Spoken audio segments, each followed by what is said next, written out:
All right. Let's hope I'm not a buffoon and this is working totally fine now. Let's hope.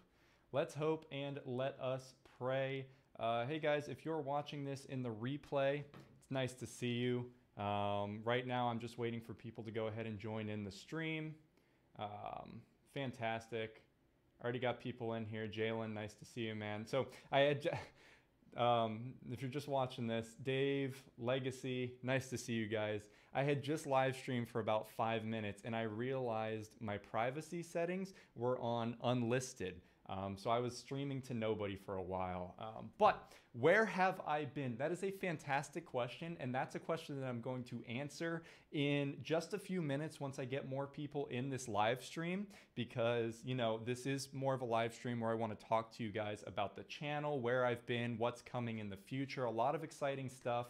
And, you know, I figured I'd live stream to do this so I could get some more one-on-one interaction, answer some questions about that. Yeah, very nice to see you guys. Very, very nice. I'm glad that I have you guys here. Yeah, is this my new office slash home? Yes, it is. This is my new recording studio. I've actually got a hella nice setup. I've posted that on my Instagram story before for my actual workstation, but this is the recording studio. Very, very excited to have it. Google Plus, nice to see you. Dave Ying, Legacy Chaser, TD100. Yeah, I'm also very excited about this. It'll come in a few days. I'm getting a nice backdrop for back here because it doesn't look too bad, but like this kind of blends in with my yellow skin. So I'm getting a nice like wood backdrop for this. Very, very excited about that. It's really gonna up the production quality for things. But yeah, Rumblefish Outdoors, biggest fan right here. Dude, I will take it. You are now my biggest fan. I am letting you have that quote canvas. I don't know what that is. I gotta go, but I'll watch later. All right, biggest fan. I'll see you later. It's not a canvas. It's like a weird wrinkle-free material, but it's pretty damn high quality. And it's gonna, I mean, I'll show you guys once I get that bad boy up and loaded. It's going to be really, really nice. This whole thing's going to look super professional because that's the direction I'm going for this channel. I really want things to look a lot more professional and put together, and just the production quality and the content is going to be out the wazoo because I have some amazing things planned. So yeah, look out for that. And I'm going to be discussing that in a little bit once I get a few more people in this stream, because it is a pretty important discussion and I want to tell as many people as possible about this. So, you know, that's why I'm live streaming. But yeah, oh wow, made 2K in sales last month because of your content. TD100, that is badass. I love hearing success stories like that. That's fantastic. And if you're making 2K in sales, you can pretty easily, if you know what you're doing, make that 4K and then go up and up from there. So great job with that. Definitely keep it up and keep me posted on how you are doing. Because yeah, I absolutely love hearing stuff like that. Honestly does make my day, because that's really the whole reason why I'm making all this educational content, is to help other people. So knowing that I'm actually doing that is pretty damn sweet. So yeah, great, fantastic.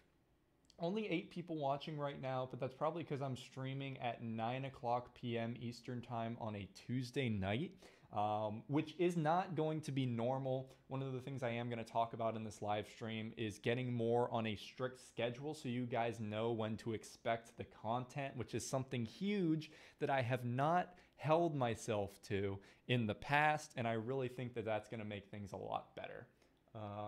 Yeah, good choice, bro. You got a solid setup, just some wall stuff to make it more fun. Yeah, it's gonna look pretty damn nice. How's your store doing?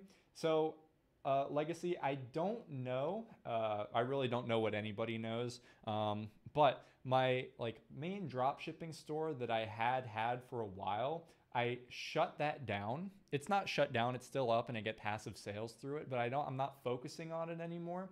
I'm focusing all my effort on this other e-commerce store that's gonna require so much work which is why I'm doing this kind of schedule change with things, which I'll explain in a little bit. But I'm really putting a lot of work into this, and it's coming along really, really nicely. I really like the way things are going, and yeah. Oh, Greg, yeah. I apologize about that. I need to figure out a way to fix this. I'm not sure how to do it.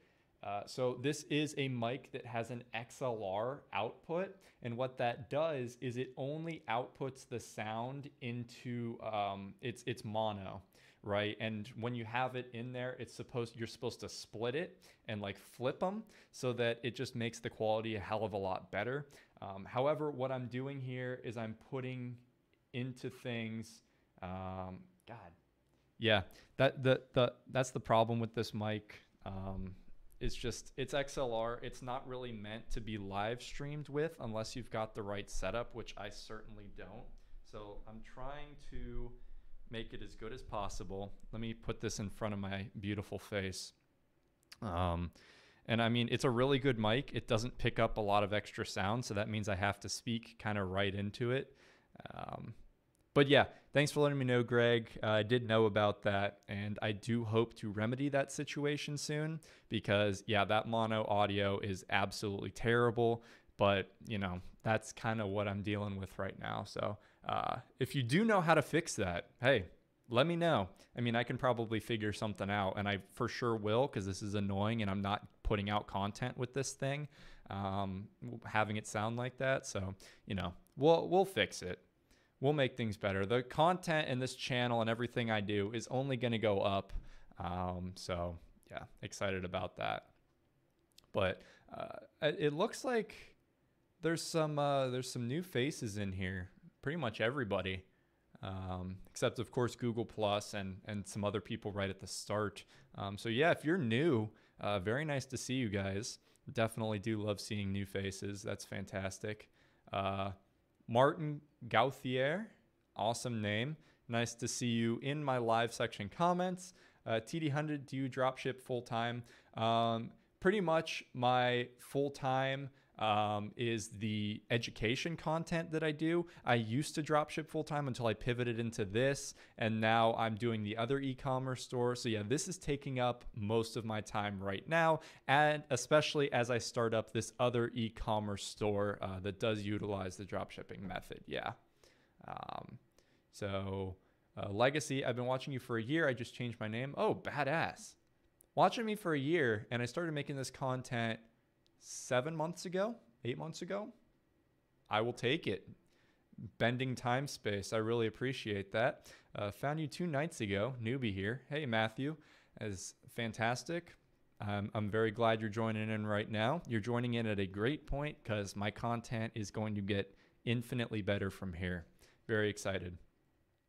I work manual labor. My goal is to quit my job and do e-com full time.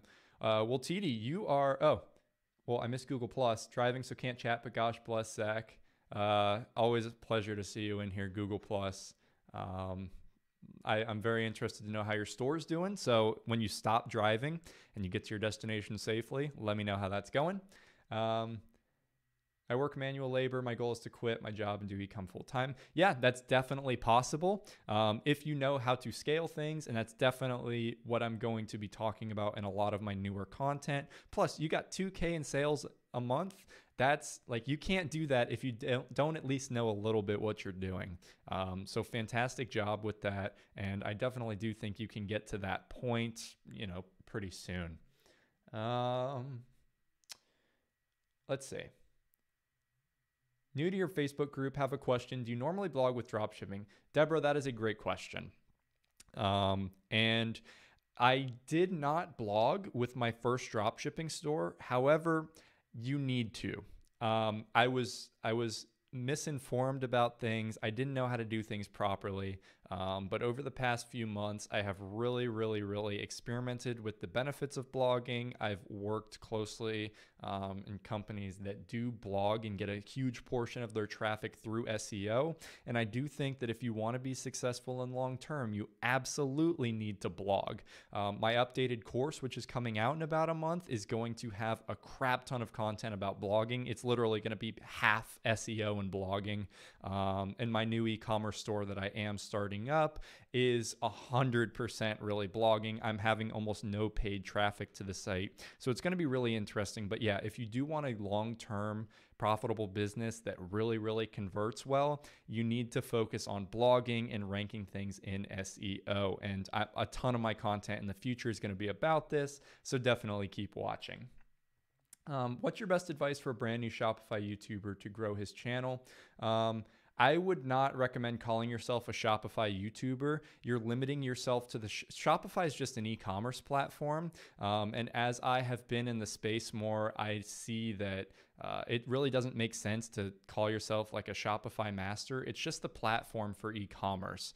So really just kind of pivot your viewpoint to more general e-commerce and think about things in the big picture. I think that's what really differentiates my channel from all the other crap out there, is that I don't focus on like the Shopify dropshipping thing as this fad, as this way to get rich quick. I see it as a tool that a lot of people that are getting into e-commerce can use that and branch out from there.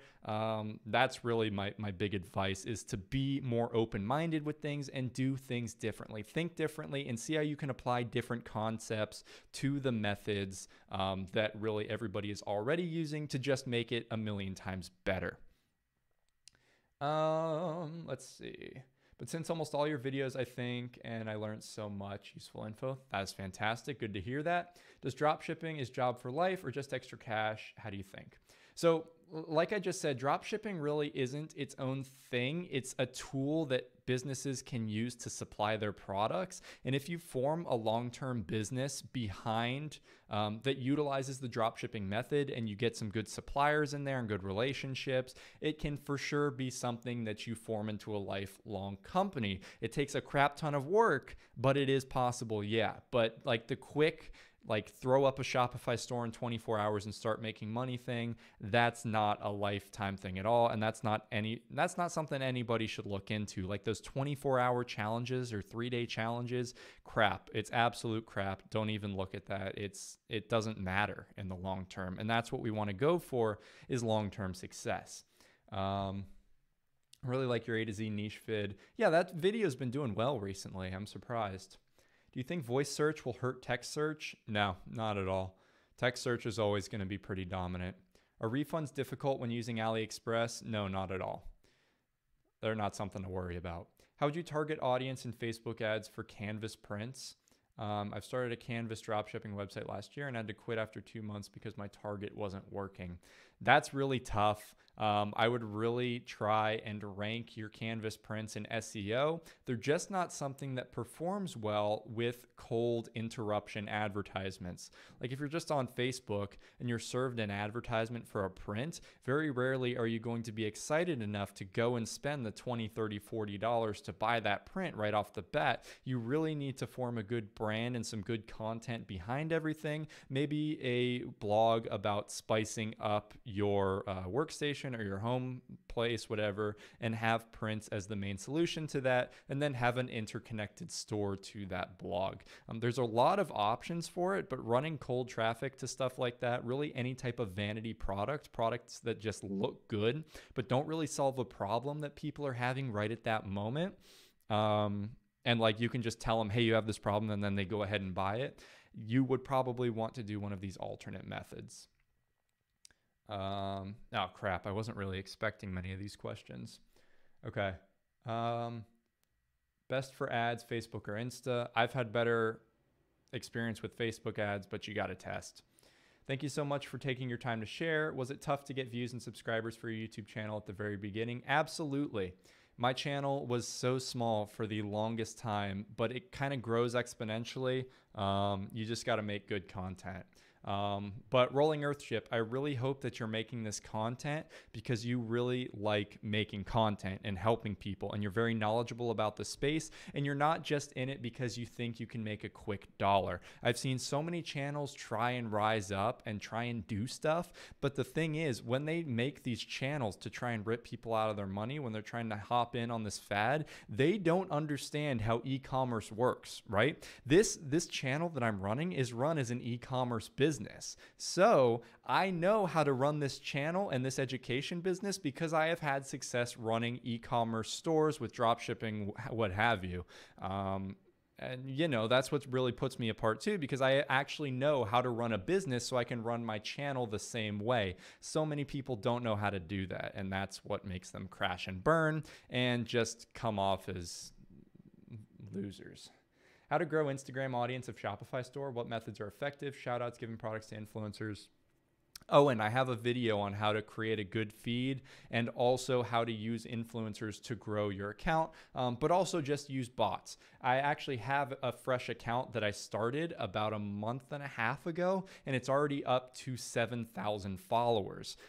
It's pretty easy to do when you're consistent and you know what you're doing, and I probably will make a pretty clear video on how to do that in the future. If you had to rate a drop shipping supplier from 1 to 10, which one have a 10 out of 10? Really just random ones. Drop shipping suppliers are never a 10 out of 10. When I want 10 out of 10 service, I order in bulk from Alibaba and self-fulfill the products myself. Of course, that's not attainable for everybody, but that's what I do. Thanks for the detailed answer. Really appreciate it. Now I can move on. Fantastic. Man, you're a hero for answering us. I appreciate that. Your contents are really high up there quality-wise with Ari, in my opinion. I appreciate that as well. I really try and strive for the highest quality possible and also to bring just a different viewpoint because everybody really makes the same content. It's very annoying. Do you engage with Pinterest? I don't, but some niches work really well with Pinterest. It's surprising, and a lot of people neglect it, so maybe look into it. Would you say selling only bags for branding purposes is a good idea? No. Do not do that. And I'm going to tell you because my first drop shipping store was only bags and I sold 0. It's terrible. Not a good niche to be in. Don't do that. Ever tried print on demand? A little bit. I really did not get into it though. I couldn't make the best designers. I just started looking at doing drop shipping and your channel is awesome. Freedom Hustler. Appreciate that. Hope I can get you on the right path and not on the crappy path. Pick ads or video ads? It really depends. Video ads convert pretty damn well if you can make some good ones, but picture ads have been my highest converters, so you got to experiment. That's my answer to half of the questions is just experiment. But hey, let me take over for a second. I apologize if I'm not getting to your question, but I really did this live stream today to, of course, you know, show you guys that, yes, I am alive. I am a living being. I know I have not created content on my YouTube channel for a little over 3 weeks, maybe 4 weeks at this point. It's been a little bit insane. But, you know, I do want to tell you guys that, hey, I got a lot of good changes coming to the channel. Deborah, you are awesome, Zach. Looking forward to getting your course. I'm really looking forward to you getting that course, Deborah. Oh, yeah, I remember replying to you in the Facebook group as if that was you. So, yeah, we had a good discussion about that. But yeah, so about the future of the channel, you guys in here, you're in for a treat. Really, anybody that watches my content is in for a treat because things are gonna get good and they're only gonna get better. So let me structure what I'm gonna talk about here. Let me talk about my channel first, okay? Then I'll transition into my website, and then I'll transfer that into, I'll say my paid content, and then I'll talk about what else I'm doing on the side. Okay, so as for my channel goes, yes, I did not upload content for 4 weeks, and there's a couple reasons for that. First of all, I did move. I'm now in a house instead of an apartment. That apartment was absolutely terrible, and it really limited my creative possibilities for what I was doing. Now I've got this hella cool studio. I got plants everywhere, nice setup, and it's only going to get better. I'm going to get a nice backdrop back there.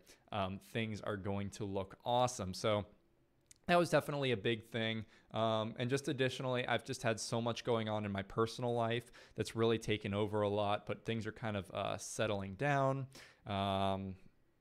And yeah, that's really what I've been up to for the past few weeks. And additionally, I've really been working on starting up this other e-commerce store, which I'll talk about in a second. I hope you drive a Lamborghini and don't brag about it. I'm not gonna ever buy a Lamborghini. I just can't justify spending the money on something like that. But if I do end up upgrading to a nicer car than the one I have, yeah, I'm not gonna brag about shit. I might do like a parody post, but yeah. So anyway, that's what I've been doing for the past 4 weeks. Really just getting everything settled. I actually built a really, really nice battle station or a workstation to really just get down and work, because previously I was just on my laptop, and that really kind of limited me to what I could do. One monitor, it's slow, it kind of lags sometimes. It was not very good. So I got a really nice computer right now to do all that work. Everything's set up. Now it's time to create content. And that is why I am doing this live stream, because this is kind of the introduction to, hey, I'm going to start making a lot of really good content for you guys now that the hard work is out of the way. So yeah, what's happening now with my channel? What am I going to do? Well, I think it's going to be a lot better of an experience for you guys and also for me, because yeah, I don't want YouTube to be the only thing that I do. I really want to experiment with other e-commerce ventures. And like I said, I have been starting up this other e-commerce store that does take a lot of time. And then of course I do have a girlfriend and family that I have to deal with. So time is a very valuable thing, and I have to learn how to allocate it well. So I hope you guys do understand that when I'm not uploading content every single day, but I am working every single day. It's just not strictly on YouTube. So yeah, what am I doing with YouTube? Well, what I am planning on doing is upping the video quality, upping the kind of originality with what I'm doing, just making everything better. So first of all, yeah, videos are going to be longer, but because of the fact that they're more research, they're more example based, they're just a lot better to learn from. I've been honing in my video making skills over the past months, and I really think that I know how to make a good, engaging, informative video now. So I've been, kind of writing some things out, experimenting with that, and I think it's going to just make my content infinitely better in that way. So I got that.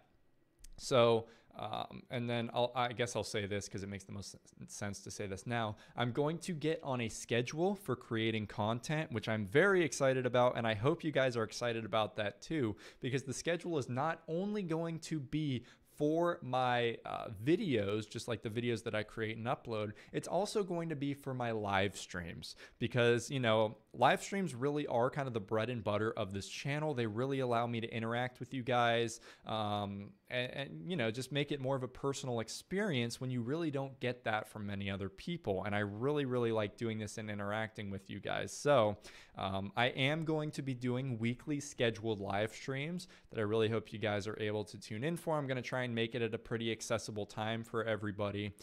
So that's going to be fantastic. And in these live streams, it's not just going to be dicking around. Most of the uploads are actually going to be, there's like a bug outside or an animal.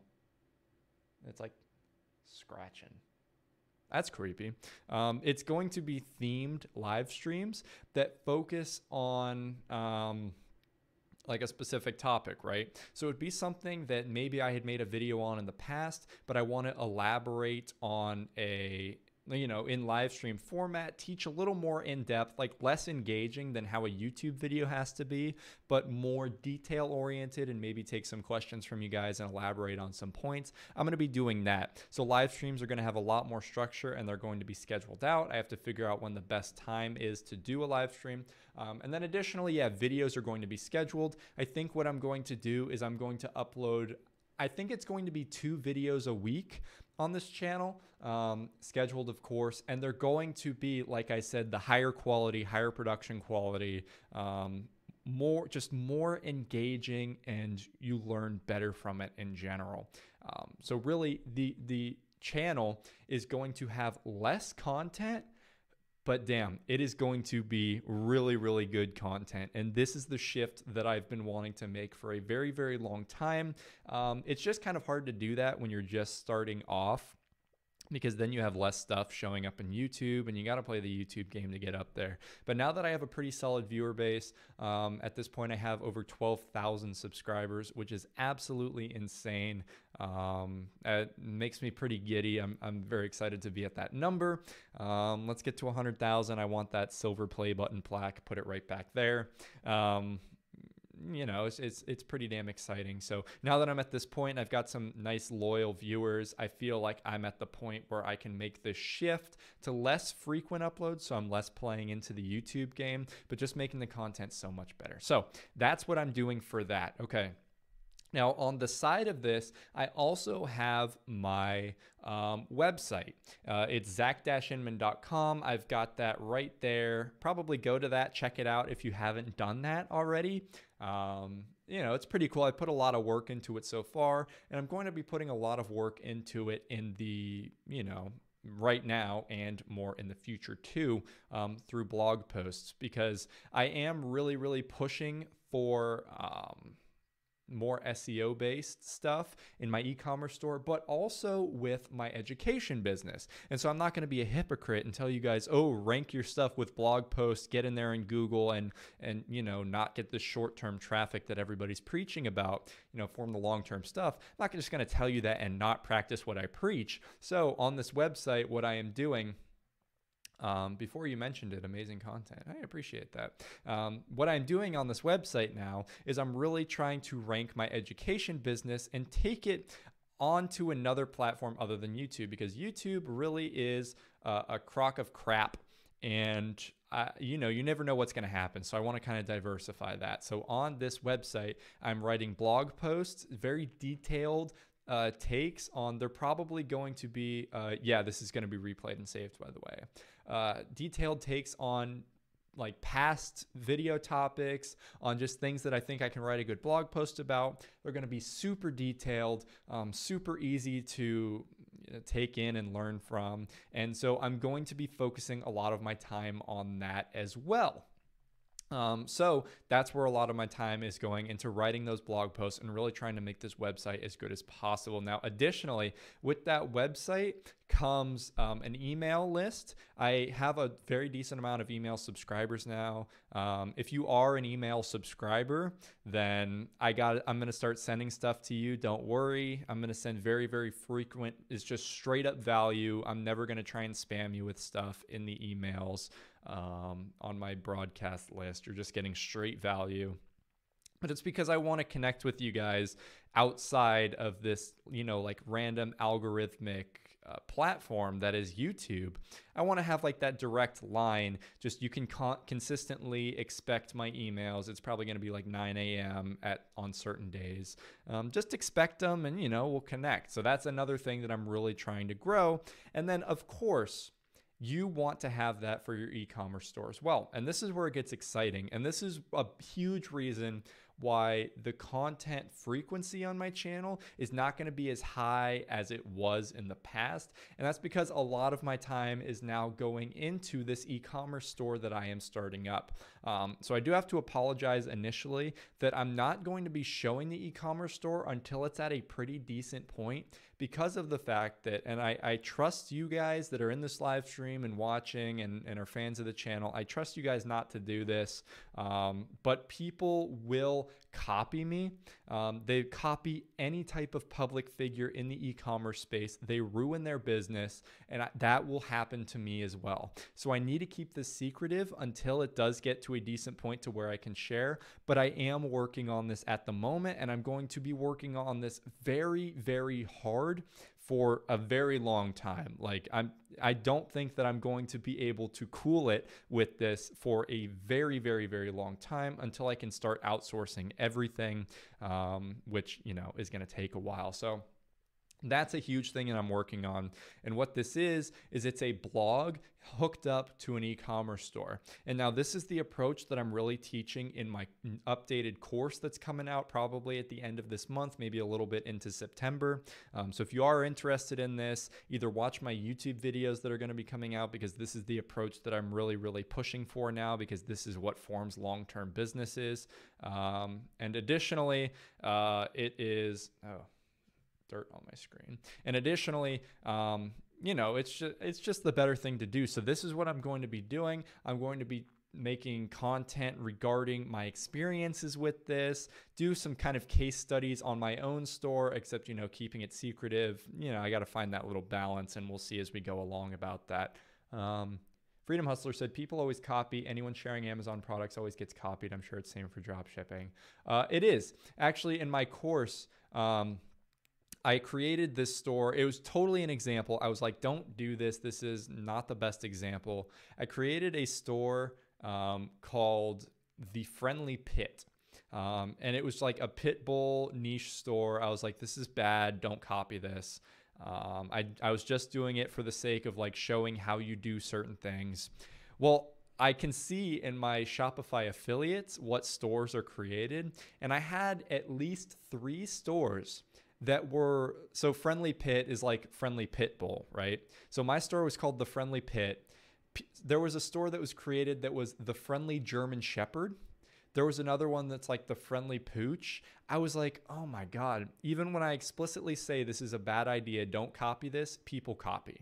So you can understand why I have to be secretive about the things that I do. It's not because I'm trying to like rip you guys off and be like, oh, I'm not actually doing anything. It's that people straight up just rip from you. And while sometimes it does work and I can't blame them for it, it's kind of shitty. So, I got to look out for that. My problem is being afraid to run out of things to blog about. Deborah, that's a great concern. But there are so many things to blog about. Hell, I've made about 100 YouTube videos. I had no idea how I was going to come up with this many topics, and I have so many more mulling about in my head. It's just once you think about it and you're in that mental space for such a long time, you're able to come up with the things. And additionally, something about blog posts is you just find existing ones and you make them better, because there are so many blog posts out there, but so few of them are written well to where they're optimized for Google, to where they contain enough content to really be worth ranking. That's really the approach that I recommend to take, is just finding what's out there, seeing what's ranking well, and just do it 10 times better. It's honestly pretty easy to do once you know what to do, and it's not hard to learn what to do. People just don't understand the concept of ranking things well in Google. You'd be very, very surprised. If you don't mind me asking, could you give a ballpark figure on how much you receive from YouTube AdSense with 12K subs? Yeah, so YouTube AdSense is honestly piddly. Rolling Earth ship, it's not good. And anybody that is trying to start up a YouTube channel on anything, they're screwed if they focus only on AdSense. It's not good. I will say that, yeah, I make over $1,000 a month off of AdSense. Now, that's because of the fact that the space that I'm in, like the education space, has the best ad rates out of anything. So that has allowed me to get to that point. But it doesn't compare to the amount of money I get from the side stuff.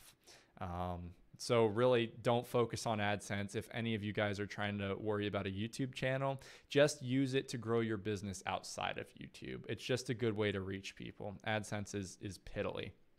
So anyway, yeah, I'm doing this e-commerce store and I'm very, very excited about it. It's using a good mixture of self-fulfillment and dropshipping right off the bat. I've got this awesome email sequence planned out, this offer. It's going to be great. It's really awesome. And I wish I could show you guys if these scumbags wouldn't steal my crap, but I got to keep it secret. But yeah, I'm still going to give a ton of awesome content regarding this very, very, very soon. So that's very exciting. Now, what else was I going to talk about? Is that a subscriber? Hold on. There's a delay on the stream. Abdu Rahman. Ramen. Ooh, that's tasty. Nice to have you as a subscriber. Very nice to have you in here. So yeah, I don't really know what else I was going to talk about. So let me get into the specifics. This is a big reason why I wanted to live stream, was because I wanted to ask the opinion of you guys, and I'm probably going to post a community poll so I can get like more answers on this. But so the big thing here is that I'm really, like I said, trying to get a schedule down for my content. So I'm trying to figure out what the best way to do this is. So like I was saying earlier, I'm not running this education business as a separate thing. I'm using everything I know about e-commerce to run this education business to the best of its ability and to make as much money as possible from it, right? If I'm spending all my time doing this, I want to monetize it properly. So of course, you know, I give a ton of free awesome content, which probably most of you guys watching this it's going to be the only thing you consume, but I also do have this paid content that I'm working on. So I've got two big things right here. One of them I'm just telling you guys about, and then the other one I want your opinion on. Because I want to get this thing down. I think it can really be something awesome. So first thing I have, of course, is my e-commerce training course. So I do have one out right now, and it's pretty damn good, I have to say. However, I am totally revamping it and totally taking a much better approach to things in this new updated course, which should happen in within about 30 days. I should have it up. The outline, I've outlined the whole thing. It's already well above 6,000 words. I should probably be at 10,000, and that's just the outline. That's not even scripts or anything. So it's going to be a massive, massive course. It's going to talk about so much stuff that's not, here's the key, not the short term to, you know, making money with drop shipping, like selling trendy stuff. It's going to be how to form a long-term e-commerce business. And it's going to utilize the drop shipping method for the products. And then I'm going to talk about fulfillment and everything like that. Will the price stay the same? Yeah, the price is going to stay the same. That's not going to change. If anything, it'll get, no, it's going to stay the same. All these gurus just selling course. It's funny. Yeah, a lot of them. And then of course, if you want, you could lump me in with all the other gurus. That's fine. I think I am taking a different approach to things. But yeah, I see so many people, so many of the gurus just selling, and their courses are, guys, I'm telling you this right now, their courses are absolutely god awful. I looked at so many of them. They are terrible. They charge way too much for the content that's in it. The content that's in it is way outdated, or it's shit that doesn't allow you to form a long-term business. It is absolutely terrible. So yeah, I'm really trying to, you know, make things a hell of a lot better with this and really differentiate myself, because I do not like the I don't like being lumped in with all of those Shopify gurus who make their thumbnails. Every thumbnail is them like making this like shocked face, because it's just crap. It's a load of crap. So I'm really trying to differentiate from that. Yes, I have Hayden Bowell's course. His entire product research strategy is basically him going to Facebook and searching cat t-shirt 50% off in 10 minutes. Yeah, that's basically it. That's terrible. And that's literally every single every single drop shipping guru. That's what they say. And they don't understand it, like how to form a business at all. They don't understand how to run an e-commerce when it shouldn't be seen like that at all. It's terrible. I like how you focus more on building a brand and doing it long term. Most of these gurus just tell you how simple it is and manipulate you into thinking you can earn millions in a week. I hate that approach. I hate that approach so much. It's terrible. Because I guarantee you, those bastards that say that do not have a profitable business running a few months in the future. They do not have that. They can make a little quick injection of cash, but who the hell wants to do that and then have to start from scratch on another thing when the chances of that succeeding are not guaranteed? It's terrible. The approach is awful. I don't even think about any of those people anymore. I don't even look at the YouTube channel of people like Hayden Bowles, Tanner Plains, Sebastian, Thaddeus, even Alex Becker at this time. It's not good. I don't like the approaches being taken. And I'm really just trying to get away from all of that and just view dropshipping as a method to make your e-commerce introduction easier, and to also it's just a product for a solution for fulfilling products. So, that's the method that I'm taking. So, hey, if you like that, keep watching. I got more of that stuff coming. But yeah, I'm glad that you guys agree with that. That's pretty damn good. What did Charles Smith say? Can you suggest me a good 3PL service? What? I may seem like any 3PL companies. What does that mean? Yeah. Yeah, Brennan's coming in right here. Alrighty. So if you guys don't know, this is Brennan Valesky. He's my friend and roommate. He also has a channel as well. Just search Brennan Valesky. Oh, third-party logistics. Okay. Yeah, you guys should be teaching my damn channel. I'd never seen that acronym before. So third-party logistics, I do not have any that I'd recommend because of the fact that I have not utilized any of them yet. All of the products that I have self-fulfilled, I have done just that. I have fulfilled them myself because at the peak of my e-commerce store or my dropshipping store's career, I could just fulfill the orders myself. I didn't have to use a factory to fulfill them. So I don't have any, I don't have any of those third-party logistics. So that's more for Amazon private label, isn't it? I mean, yeah, a lot of them are used for Amazon private label to kind of deal with that stuff. But you can use it even if you're not even on the Amazon platform, which I'd recommend that you don't use Amazon because of the fact that you don't own the customers. But yeah, I don't have any that I would recommend myself. However, there definitely are a lot of them out there, and I'm sure you can find them through enough research and contacting them, and just be very, very clear with them once you contact them about what you need to be accomplished. Whether it's just sending out the products, being like, hey, I'm going to send you everything, just put it together and send it out. Or you're like, hey, I'm sending you the products in bulk directly. I need you to do this, fill out these boxes and then send it out. Make sure that you guys are on the same page, because they should only make your life easier using that service, not harder. So really, communication is key in finding that thing. Not to mention too, you could even create your own if you wanted to run your own fulfillment service for your products and hire out and do all that kind of stuff. I mean, that's something we're even potentially looking into in the far future when it gets to that point. I think that Shopify even has a few that they recommend in the back end. If you look under the fulfillment settings on Shopify, they have a section there where you can select a dropshipping fulfillment service outside of Oberlo and AliExpress, of course, that is just an external company that you can order in bulk and send it directly to them, and it connects directly into your e-commerce store.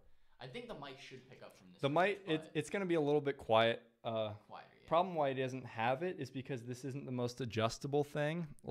In order to give him the mic, I would have to pick it up and move it over. It's like my stand, this is all we had to use to set up this whole setup. We found another stand that could be more adjustable and moving the mic, but it doesn't connect to the mic. Yeah, the mic, the Shure that we have here, it doesn't connect properly with the stand. So. Heard him fine. World-class mic. Badass. Okay. So what's your opinion on Kevin David's Shopify course? I don't have one. I haven't even looked into that one, honestly. I haven't seen his. I really don't I haven't watched a lot of Kevin David's content. I'm sure he's a pretty knowledgeable dude. He's got a pretty sizable YouTube channel. He's also got other sizable businesses. Yeah, he has other sizable businesses, but I haven't looked into it personally. So by the way, I'm 15 years old and started my first dropshipping store. I started off with guru videos. Bleh. Then I found you, and my whole perspective on dropshipping changed. Fantastic. I'm really excited on how it's going to go. Definitely keep me posted on that. Love hearing stories like that. Great. Great, great, great. So, here's the thing. And it's a good thing Brennan's in here too, because we're going to be doing kind of the same thing. And the reason why I believe that it's okay for us to do this is because of the fact that what we're going to be doing is largely based off of our personalities and our teaching style and the way we just produce content. So here's what I was going to ask you. Are there any other legit YouTubers out there? Brennan. And yeah, there's other legit ones out there. If you want to give Miles a shout out. Yeah, Honestly, Miles. Literally the only guy I give the time of day to take his content in, because damn, is he a knowledgeable guy. Not to mention there's also a bunch of bad content out there that's very distracting. Miles Beckler. If you don't know about him, I'm sure a lot of you do. Look him up. Miles Beckler, very, very knowledgeable dude. Him and his wife have a 7-figure business. It's fantastic. He knows a lot, and I have to say I have learned, and Brennan has learned a lot from him as well. So yeah, if you do want to learn from somebody else in addition to us, because don't leave us, Miles Beckler. What's Brennan's channel? Search Brennan Valesky. If you want to just type it, that'd probably be easier. I gotta reach over there. Yeah, type it. Here, can one of you type Brennan's full name? I'm sure one of you guys know. Yeah, I mean, because I don't have my phone. I can't type it in. Okay. Oh, I got a couple questions. It's just there we go. Thanks, nice one. Just type that in. Okay. So good question. You and Brennan need a podcast, first of all. We were literally just discussing that today. Yesterday. The only thing is, I prefer the live stream format, and I would prefer to do another live stream instead of a podcast, because technically you can listen to this without video and still get all of it. We should syndicate it out as a podcast. Yeah, we totally could set the live streams as a podcast too, and just we can figure that out if enough people would be interested in streaming like that. Do live shows. Yeah, that's going to be the live streams that we put out. I think at that point with a podcast, it would be better if we just had one to direct people to, if it were something like that. Yeah. Especially as a podcast, because that's something where we can create a show out of it and have a back and forth between the two of us, and then potentially bring on other guests, or I don't know how exactly we might go about doing that, but at least between the two of us, we could hold a decent conversation. You guys could bring up topics, and I think that would be pretty valuable, pretty cool. We were talking about yesterday. Yeah, I mean, the approach that I think we could take to podcast to maybe make it a little bit different and kind of interesting, and I've noticed this, I just haven't thought about it, is that Brennan and I have a lot of discussions throughout the day about e-commerce shit, just in general. Like we just had a half-hour discussion about membership groups right before this stream. Any type of system. Yeah, anything like that. Boxes and stuff. So maybe we could just sit down for an hour and discuss different e-commerce strategies that we're using or that we've heard of, something like that. I don't know, but I guess it could be possible, just kind of like a fun dick around thing, in addition to the structured live streams that have an actual topic that we're going to be talking about. I don't know what that that happens all the time. Just close that. So yeah, I would definitely tune into those. Great. I appreciate the feedback. We'll look more into doing that. It would probably be a little bit more down the line, but it's definitely an option. And I definitely know that people have been saying to do stuff like that too. So cool. Not to mention, we could have 2 mics. Get 2 of these. We could get a second Shure SM7B, although I don't want to pay for that. I know this. This mic is expensive. Yeah, that was a chunk, that's for sure. So I have a total budget of $200. I know it's kind of low. Should I start off with Instagram influencers or Facebook ads? Neither. All right. So here's my answer to this. So I'm going to give you an answer in 2 parts. Okay. First of all, this is kind of like my parent information, my parent advice. If you are, I don't know your financial situation right now. You said you're 15 or 16.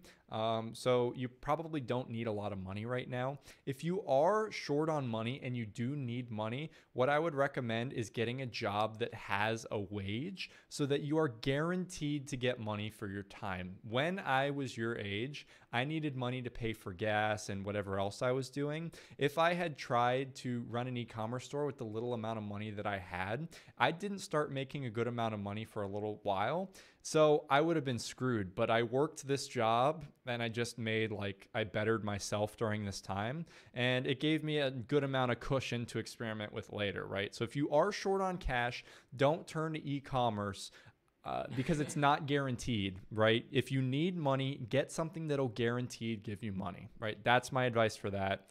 Now, There's plenty of customer service type jobs out there. I mean, like tons of different jobs. Yeah. To at least cover. Yeah. So number 2, a total budget of $200. I don't even think we've spent $200 on our e-commerce stores that we're starting up right now. No. We've come close. Well, okay. We're around. One, we have the ability as being like affiliate and stuff like that. Yeah. The store development stores that help at least cover the That's costs. true.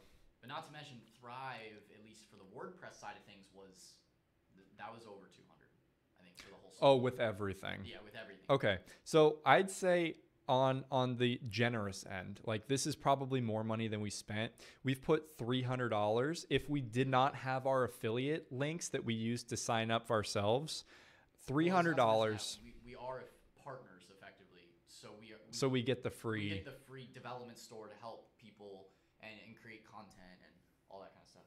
Right. Which we're able to start our own other development stores through. Right. But without that, it would definitely be more costly.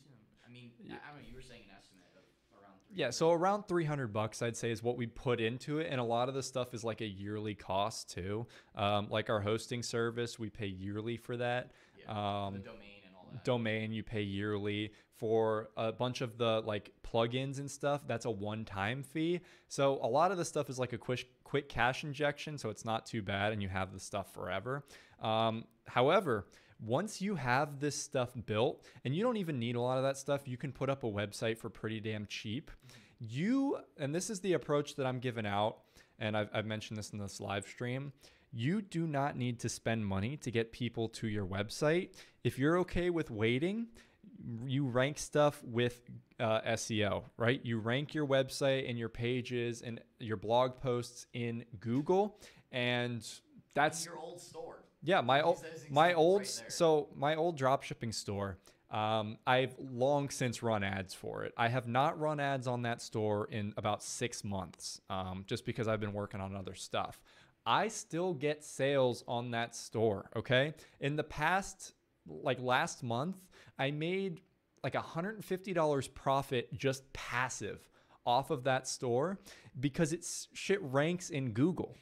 And I didn't even optimize this stuff for SEO, but because of the fact that I'm just a good copywriter, and I guess I ranked things well just without thinking about it. Products and lots of imagery and stuff. And the descriptions were well written out too. It wasn't just you need. I don't know. I guess as a side tangent there, I know maybe this is kind of separate from what you were asking, but within SEO and within your Shopify, site, your e-commerce store, on those product pages, make them unique descriptions for every single different product. I know it's a lot more work, but that is how Zach is getting those sales on that old store is the words that he has on the page. It's the search engine, the keywords, all that kind of stuff. I know that may sound like a little intimidating, but just write a description for each different product, and it will rank over time. And it might not be a lot of sales, at least just from that, but I mean, he's living proof here with an old store, just not even really optimizing it at all. No blog posts, none of that kind of stuff. Literally just product pages ranking in Google are still getting $150 a month, which is literally for free, nothing. So when you're thinking about putting $200 into Facebook ads or Instagram influencers, consider going the organic free traffic method. Usually when people come to us and ask, hey, I only have this much money to start, it's cool, put that into investing into the softwares and the systems that you need to at least run the business, but don't spend that on traffic. Because if you spend that on traffic and you don't have a good converting offer, you don't have all that kind of good stuff set up, you are going to burn a bunch of money. We have tons of people that have come to us crying about how much money they've blown into Facebook ads and not gotten any return on it, or just tons of people have literally don't name names. No names. Okay, we're not trying to throw shade at anybody here, But Because I mean, you got to learn. I takes time did to learn. that for a Like, while too. yeah, Everybody, I guess, has to go through this pain phase. yeah, I mean, we burnt money into it too. I mean, you can make a profit from Facebook ads. Oh, You it's can. possible. You A can make a lot of profit people from do. Instagram. But It's when just harder, and so especially if you don't have a lot of money, yeah, too, to start. there's two benefits to going the more organic SEO route. Actually, there's a lot, but there's three that I want to say right now. First of all, it's free beyond the initial investment of like creating the website and everything. All the traffic depends on you just creating content, which is free to create unless you're outsourcing that, of course. But initially, you just create that yourself, okay? Number two, there's no reason why your stuff should not rank in Google if you select the proper keywords to rank for, if you write good content, better content than the people that are ranking for that specific thing already, and you just put in the work to make the best possible content. There's no, I mean, like there's a few reasons if they're just, it's like better content. I don't know. Like if you create better content and you rank better, Yeah, what are people saying? Because I know we've been going for a nobody's while. really said too much. I think people are just soaking it in. Yeah. Thank you guys for not typing too much while we talk, because then I got to scroll through and it's a whole hassle. We'll get to the comments that have been posted in there in a second. And then third, what's the third one? Oh, the traffic that you are getting is a lot. It's a lot more likely to stay with you. When you are running this cold advertisement, let's just say Facebook ads, for example. Facebook, I think, is colder than Instagram influencers. It's very, very cold traffic. Thank you for subscribing, whoever that was. It's very, very cold traffic, which has such a massive bounce rate from your website. I'd say about 99.5% of the people that visit your website, visit your brand or your company from Facebook ads are never, ever going to look at you again. However, if you're ranking well in Google and you're creating content for people that are actively searching out for that content, the chances of them staying on your website, staying with your company, looking through everything that you have, signing up to your email list, and then potentially buying something or multiple things from you, the chances of them buying multiple things from you are ridiculously high when you have everything in place. I mean, it's just infinitely better. It's infinitely better. Now, the downside to this, and this is what turns a lot of people off. Yeah, it takes time. I mean, sometimes it really depends on Google. They do a lot of crazy stuff. Your stuff can rank within a couple days in Google. That's usually once you have a good amount of authority, though. Yeah, that's once you have good domain authority. But, and this is what's going to happen to most people, it takes a couple weeks or a couple months for content to start ranking. And this is where it turns a lot of people off, and that you're not seeing instant gratification with the content that you are creating because, yeah, it's got to rank. My YouTube, this is even a little bit different, but it's kind of living proof. Yeah, it's the same. It's SEO based content. It's a different niche, different type of style, but still, I mean, literally the method is still kind of the same. With giving value, helping people out. So here's how my YouTube kind of relates to this. I started off, of course, I started off with I used an old channel, so I had like 200 subscribers, but they were dead. So I basically started off with 0 subscribers. I created content that some of it ranked well in SEO within YouTube, some of it didn't. I gained a little bit of subscribers over time. It was pretty damn flat, kind of going up, but eventually kind of grows exponentially, right? You find some good ones, some good content that starts ranking well, that people start searching for. They subscribe from that. They look at your other stuff. That helps your entire brand rank well. My entire channel started ranking well. Got more and more views. That helped some of my other stuff get boosted. I started learning what worked and what didn't.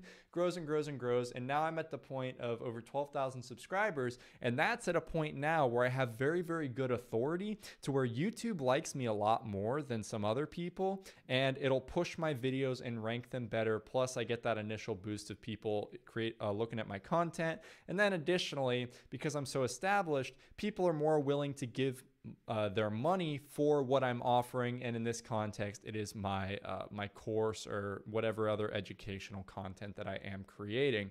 You just create authority over time. Yeah, it just Either way. it takes a couple of months, but I would highly recommend doing that over any of the other short-term methods that you see a lot of other people Fake promoting. gurus So, saying, um, oh, this can happen so overnight.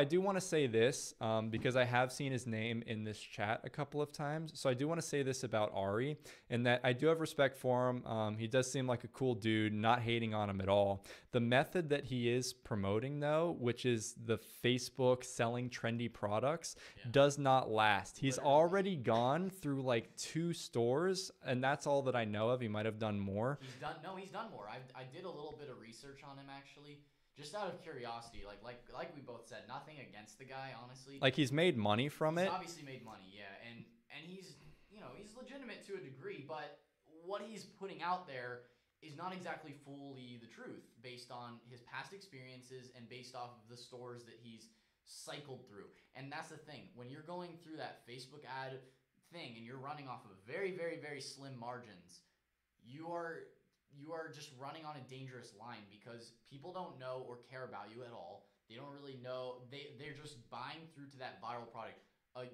What was it, a year ago now? A year ago now when I used to sell the fake, and I'm just gonna say it flat out. The Here, product, get closer to the mic. literally Here, let's put it. Let me move over. You get in the middle. Literally, the product that I used to sell, the product that I made like a good chunk of change on was a black face mask. It is no longer a trendy product. That's the problem that happens is once that trendy product that a lot of people are talking about, all these crazy things, like, yeah, it's good to sell products that have like popularity. Nothing against that. We do that all the time. We find products that have a lot of orders on AliExpress or products that have lots of purchase volume. That's smart to do. Find products that sell. Obviously, if it sold 10 years ago, it should keep selling now if it's a good item. But the problem with trendy items is it's an item that only sells for a couple months. Once that item stops, you stop making money, which sucks. And I've been through it myself. Like it's not fun. I went through it myself. You went through it too. Like when you have a trendy product that happens and you're only doing trendy based stuff, you are relying on that product. And once it fails, you have to jump ship and move to another thing. And that's just very hard to do consistently. And he even he talked about in some of his, I don't watch any of his content now, but I did a few months ago just out of curiosity. And like, he had the same problem. You know, he had to jump ship to a whole nother thing. And when you're having to constantly jump ship, that is very difficult to maintain an actual sustainable business that keeps bringing in cash flow. Because once that trendy product stops, your cash flow stops.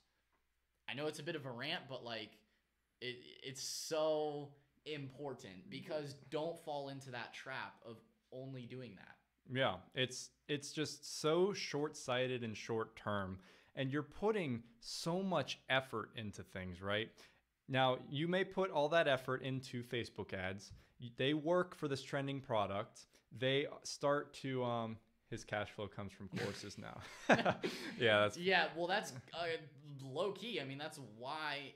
I mean, look at Alex Becker, for example. Like he does not sell dropshipping Shopify. He hasn't dropshipped in a long ass time. No, he runs that new e-commerce thingy with the supplements, the new Tropics crap. Yeah. He makes all of his money from courses. Like a lot of these guys, I don't even know. You know, honestly, I'm honestly gonna stop mentioning their names. Just quote unquote fake gurus or people that just blast and flash cash stacks all the time. Okay, all of the quote unquote Ty Lopez type people. Okay, the people that are literally look at my fancy sports car type of people. Okay. A lot of them make all their money from courses. I'm guaranteed that some of them actually do run legitimate e-commerce type businesses too.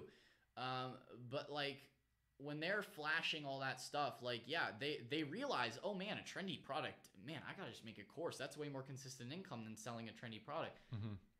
I mean, like, you see it with those other people. Like, yeah, that's what they're doing. And I don't have a problem with people making most of their money from courses as long as they're straight up honest with it. Like I'll tell you guys right now, most of my money comes from selling my course. The problem that I have with it is when, first of all, they pretend to not have that. But second of all, when in this content that they're creating, and they're not being honest about their earnings and the longevity of the businesses they're starting, they're teaching people, they're like, hey, you can form a long-term business too by doing these things, when really the information that they're teaching is for the short term. And they know this too. It made them money for like a couple of months, and then that's it. They have no actual like real business experience outside of that drop shipping fad. So they don't have anything that can carry on to anything beyond that quick little drop shipping and route. Not to mention, when you say drop shipping fad, you don't mean drop shipping, because like you just said it like 10 minutes ago or 20 minutes ago about it's just a fulfillment service. Yeah. When he says dropshipping fad, he means trendy product. It's basically like hop on the trend, ship it from China. That's it. And because once that, run Facebook ads to it, and then that's it. That's not the like correct approach like at all. someone said about the cat thing. Like, it's when you're going in that angle and going at it from a taking perspective of, oh, I'm just going to go get money from people from these ads, it's the wrong mentality, and it's not going to last you very long. Mm-hmm. It's just not. Like, don't go after chasing money like in that way. Think about Instagram influencers. When you get to the like we've talked about this in passing, and the thing is, like, this is why we need a damn podcast, honestly.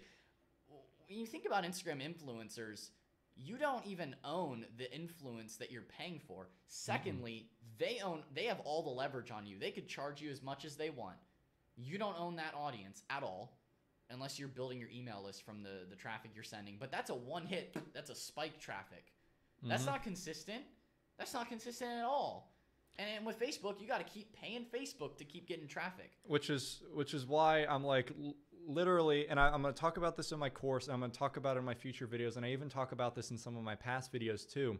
The only time that you should really use these advertisements is to grow your brand and gain customers. Gain customers that stay with you, right? Like, run Facebook ads for your email opt-in.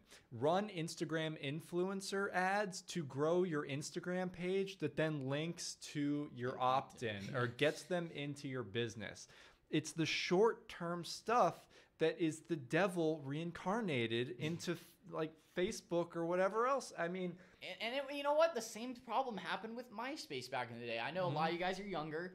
And we're pretty young, but we were tech savvy, so we were on computers back in the day with MySpace. But think about that. MySpace is dead now. A lot of these social platforms, Snapchat, nowhere near as big as it is today as because of their mess ups and because of Instagram adding the story feature. So when you consider social media platforms, it is nowhere near as important as getting people into your email subscriber base or getting people into your business beyond just, oh, they follow on Snapchat. Like, Snapchat, or, oh, they used to follow this Facebook fan page. Facebook fan pages are dead, guys, or no organic traffic. I have a 35,000 like Facebook page, okay? My old dropshipping store, the Facebook page has 35,000 likes on it, okay? You'd think that's massive. I still make posts on there occasionally to see what the hell is up with it. Yeah. Those posts reach 200 people max. And get like 2 likes. Reach 200 people max. That's not engagement. That's reach. It is horrific. So that just shows you, hey, you cannot put all your eggs into one basket and hope that it keeps bringing you new stuff. You can put your eggs into new. You can put your eggs into sustainable baskets. You can put your eggs. And okay, I should not use this analogy because it complicates things. You can run Facebook ads, but as long as your goal for that is to gain customers that stay with you. My big problem with the approach, and Brennan and I have talked about this hours and hours, and once again, I don't want to pick on Ari, but like his is like the most common method that you guys can probably relate to. When you're running these things and you're just shipping them that one product from China and it's very unpersonable, there's no brand right there, there's no way to like hook people in and really like kind of see that you're a force in this niche and get them to really connect with you, you're getting these customers for one time. So that means that whenever you want a new customer, you got to spend more money. Then when you want another customer, you got to spend more money. And yes, while that may bring you in a little bit of money, once that advertising method that you're using dies out, you got to try and find something else. Otherwise, you have no customers You have no anymore. customers, You've got no absolutely nothing, and your business is dead in the water. And this is what causes everybody's stores to die, because they don't focus on the back end, or they don't focus on building up your brand, getting customers to just keep buying from you, or any kind of relationship. Yeah, and it's not hard to do is the thing. People just do not talk about it and say that it's necessary to do. Yeah, what are people saying? I know there's a few things that popped into the chat. Okay, so there's a couple questions if you scroll up. Abdu, who just subscribed, so I should answer this question, asked this the second time. Answer me, man. If you're testing a product, what would be the minimum daily budget that you'd bid per Facebook ad set? $5. Yeah, $5 to test. That's all you need to gauge interest, right? And the thing, if you do want to do this method, which once again, if we're gonna go back, try and move away from Facebook. But Facebook, I would say this method is good to gauge if there's any interest in a product at all. What I would recommend using is the shotgun method, and I have a video on my channel about this. It's the ultimate guide to Facebook ads. That's just what you do. You literally you don't even need $5. You can do $3 a day. But when you run this method, you're putting out so many data points that you're able to see a trend and see what's working and what's not. So that's really what I recommend to that. Yeah, oh, that's good. Let me just say this. Google Plus, who has one of the best stores of my subscribers. I absolutely love what he's doing. Yeah.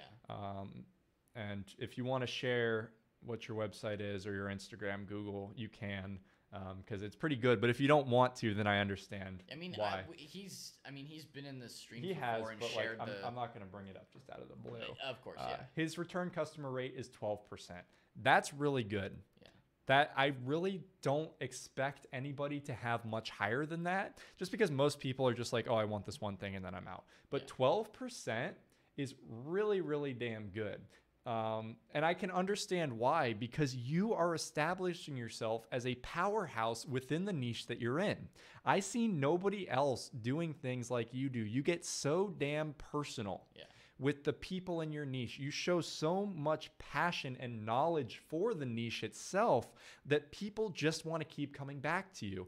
I do not even own what you are selling for. I don't own that, but I still like following your Instagram account because it's just, I like being a part of it. It's really nice. And that's what solid branding and engagement with your audience is going to do. And you can never achieve something like that just by running cold Facebook ads. Yeah. Basically.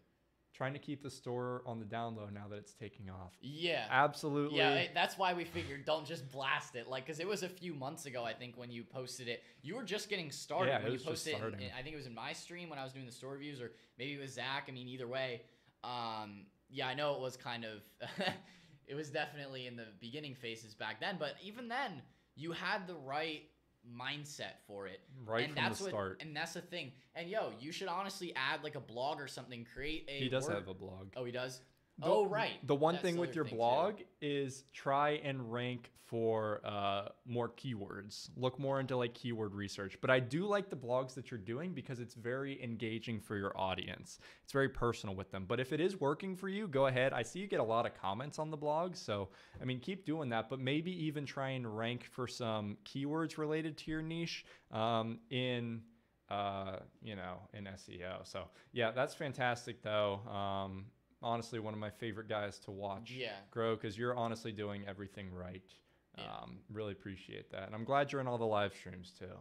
Yeah, we appreciate having you, because sometimes, we put out this content and we expect, hopefully that somebody will take action on it. And it's just nice to see that it helps at least somebody get further along with their business and their store and stuff like that. Yeah. It's pretty cool.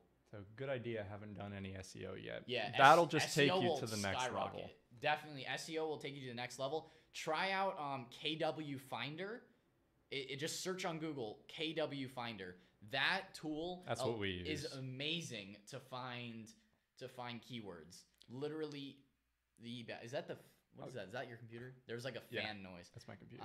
Okay, because the AC had turned off. Okay, so yeah, KW Finder, for any of you guys looking into SEO, they literally the best tool to use for keywords, and it's free. I think up to 5 or 7 searches per day. You just have to make an account. You don't have to pay to at least start playing with it. I mean, we haven't even gotten the pro plans yet. We probably will in the future, but very soon. I mean, yeah, because it gets kind of annoying. But once we get into this schedule of writing blog posts literally every day, we're gonna do that. But hey, if you want to sign up, I'll give you my affiliate link. Give me money, and I will really appreciate that. All right. Yeah, I'd say KW Finder, and then what's the other? It's really just that, and then writing posts. Like, that's the way to find keywords for your niche. Yeah. And just search keywords that you think are that people search for problems that you think people would have. Search like words of I'm not going to say the niche, but search for different things that people may be having problems with in that space. In the keyword finder, it'll give you a whole bunch of different suggestions. You could even use autocomplete on Google and just search and see kind of what auto completes or maybe some suggestions Google has for other questions people might ask, and just go do some digging on, and we'll probably make some more content around keywords specifically. I'm 100% going to make 1,000 videos on blog posts and keyword research and everything. So, but definitely that will definitely help the blog even go above and beyond too for it. Right. Obviously you connect well with your audience, so just connecting the keywords will get you more Google organic traffic, other than the Instagram based traffic that I imagine you mostly get currently. Which, I mean, I imagine that's mostly organic, so keep that up, but of course, branch out. Okay, so Legacy Chaser actually is a good question, and this is a good point that I want to make. So he said, I'm learning Google Ads and shopping. Thoughts? So I think if you are going to do anything with paid traffic, it would be with Google Ads. And the reason why is because this traffic is not cold. It's warm, because those people are searching for your product and you're just putting it in front of their eyes. I think it's fantastic. Once again, it comes down to keyword research. So if you're really good at keyword research, it's going to make blog posts and Google AdWords pretty damn good. I've never experimented with Google Shopping. However, I mean, I assume it's pretty much the same thing. If you can target the right keywords and you have a good listing up and your bids are correct, you should be able to do well on that. But if you are going to spend money, I would recommend to do it on just Google Ads, because of the fact that it's not cold interruption ads. So yeah, if you're learning that, definitely look into it. Of course, you still do want to try and get that organic ranking, because paying to have your thing at the top isn't actually going to have it at the top. You got to keep spending money to have it up there. But it definitely, if you do want to experiment with some paid traffic, that is the best way. But it is expensive for certain niches. It depends on obviously what kind of products you're selling or what niche you're in, but it is kind of pricey. So keep that in mind. Just make sure that your ad costs and your profits are making sense for it. It's going to take some time to learn, but it is one of the better ad platforms, I would say, in comparison, because when you're running ads, you have to just think about the mindset of the person. Like on Facebook, people are just scrolling, and if there's something interesting, they'll click and buy, or they'll go in and opt in for your email. And there's nothing bad with that. It's just that most people just don't run it the way that, would be the most sustainable way. It's kind of a long kind of answer for that question, but test it. Test it out. That's the short answer. Test. I mean, we don't run Google Ads per se ourselves right now. We may in the future. We've mostly operated off of Facebook ads and I ran a couple Google AdWords campaigns. It didn't really work too well for the product I was selling, but that was also my crappier store. So we'll see it when I get into that. I mean, heck, even YouTube ads, you get, fancy in YouTube ads too. Like, there's a lot of different options. So definitely don't limit yourself. Obviously, for anyone else who's listening, don't limit yourself just to Facebook ads. If you do want to go the advertising route, try out other ad platforms too, like YouTube ads, Google AdWords. Those can work wonders too. Certain niches do better with certain ad platforms. Like, just it depends on the niche and like the mindset of the person that wants to find and buy those products. Is Pexta a good platform to find winning products, or digging down the AliExpress is the best way? So I do want to say about this. It's a mix of both, but so digging. you can go into Pexta to find products if you already know what you're selling. Don't go into Pexta to find trending products, be like, ooh, that looks good, and sell it. If you have a specific niche and you go into Pexta to find a product within that niche that's trending, then yes, I would highly recommend that, because what you can do is you can put that in your, especially once you have an email list, you can send that out to everybody and be like, hey, we got this new trendy product. And everybody in your email list is going to be like, holy shit, I'm going to buy that right now. And it's going to convert out the wazoo. But you can also dig down the AliExpress hole. Personally, in my dropshipping store, the product that sold a shit ton, that I sold hundreds of units of, was a product that I pioneered. Nobody in my niche was selling this. It had literally 0 orders on AliExpress. I put it up on my store. I was just experimenting with it. It sold like crazy, and then I ended up selling hundreds of the things. It was awesome. And I wouldn't have done that had I only tried to join the bandwagon and try the trendy shit. It's good. Competition too. Yeah, it's good to hop on trends, but you also have to realize that trends need to be set by somebody. So why the hell wouldn't that be you to set the trend? And I know it may be a little bit hard because you don't understand what sells and what doesn't, but as you go along and you do start selling some things, you'll know what sells and what doesn't, and then you can go ahead and find the trendy stuff that you can start selling to your customers. And on a side note, I would say start.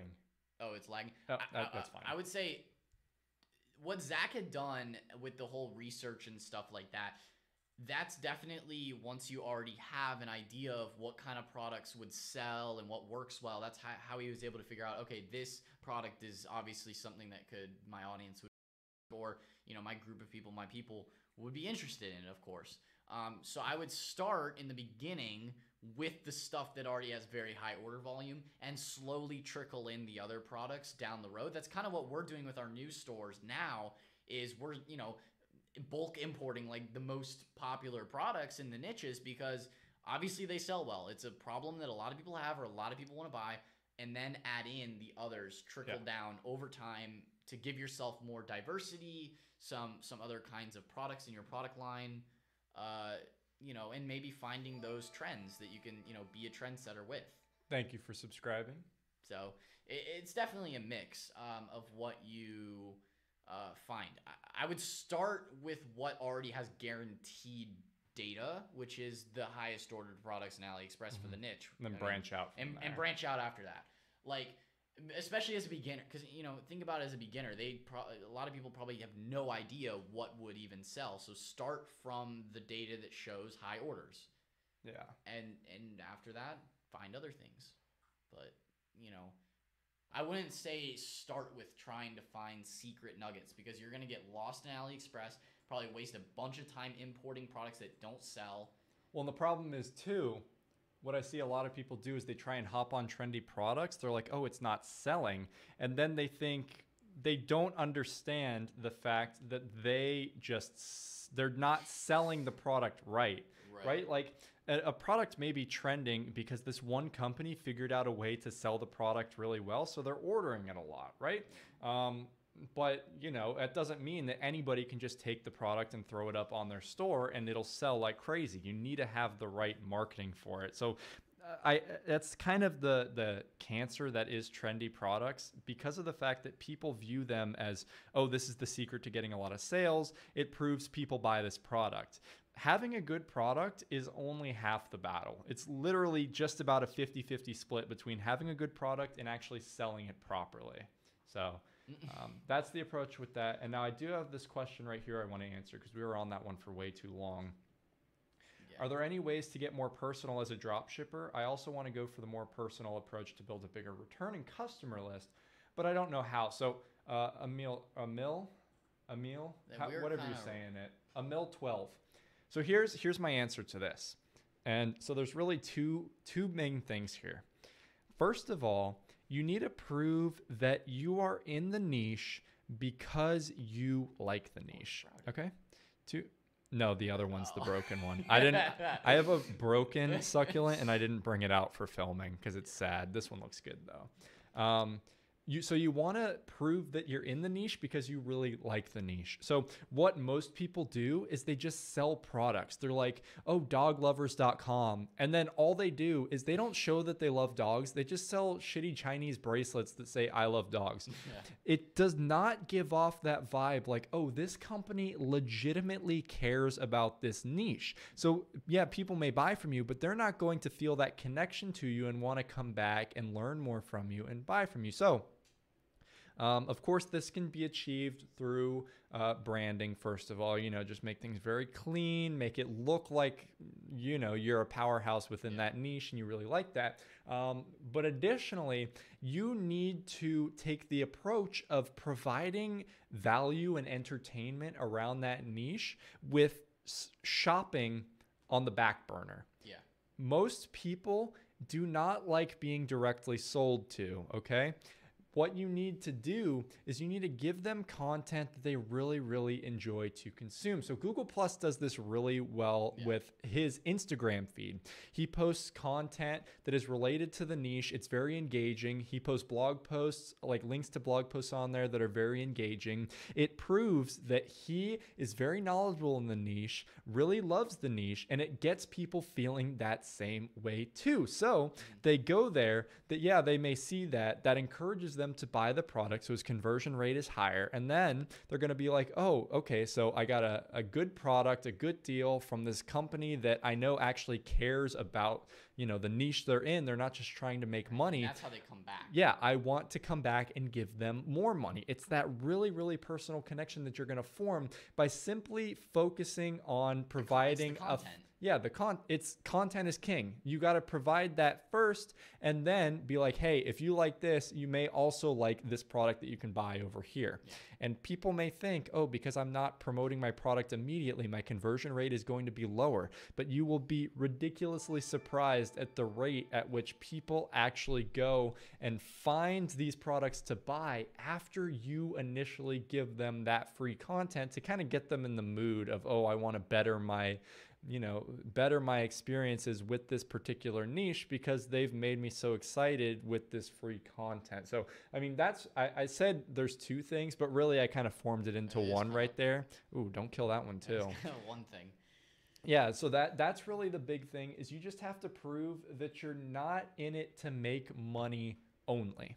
You got to prove that, hey, I want to better everybody in this niche's life. So that's what I'm doing. And, we also sell products because we got to make money, right? Right. Like the products, like when you think about it, really, the products are just there to help people.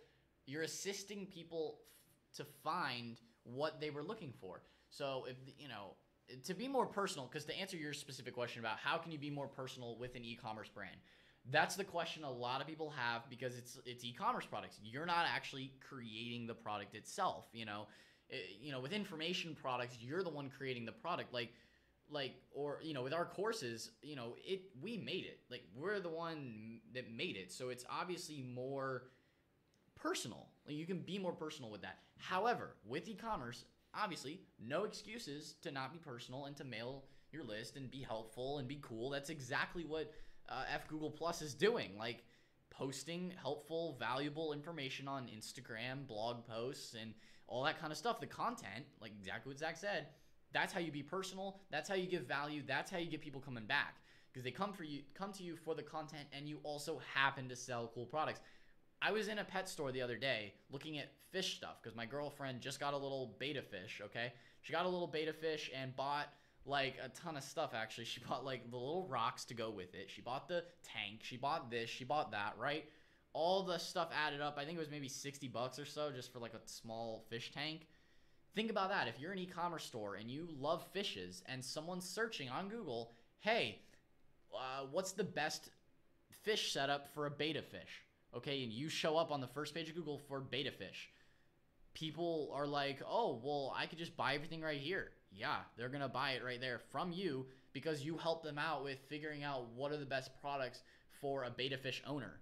For someone who's looking to be a betta fish owner, for someone who's like, okay, I should get a tank, I should get this, I should get that, because that looks cooler than just this little plastic cup that the cheap ones at PetSmart come in. They just come in like a little plastic cup. Like that looks ugly. You want a betta fish to be cool and look cool in your room. get the whole setup.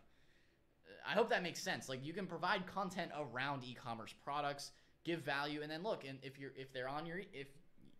they are in your email list about fishes, using that as the example here, you can give them more helpful information about taking care of their fish. Hey, you need to clean your tank. That kind of stuff, like maintenance type things as well. Like, there's a ton of ideas, and that I literally just went so deep on one niche. Like, there's infinite things you could talk about for every single niche. It's just about getting creative. And then real quick, because this is a really good question, and everybody needs to understand this. Personal as well is email list. And yeah, Brennan said this. I just wanted to elaborate it on a bit more.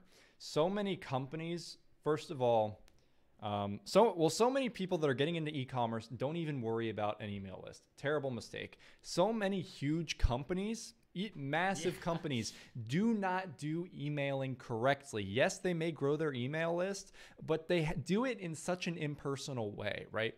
The only thing that they send to people over email is like, hey, we've got this new discount or we've got this new deal, and there's no real kind of connection or elaboration on it, and they're not connecting it to the customer.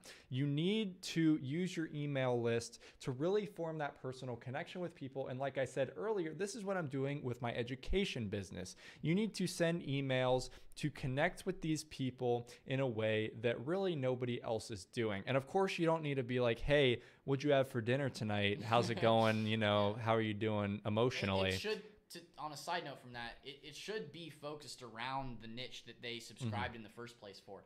We're not, we can send random stories on our email list, but it still needs to kind of all tie back into the general idea of why people are even in your audience in the first place. People subscribe to us because they want to learn more about internet marketing, online business, e-commerce, that kind of stuff.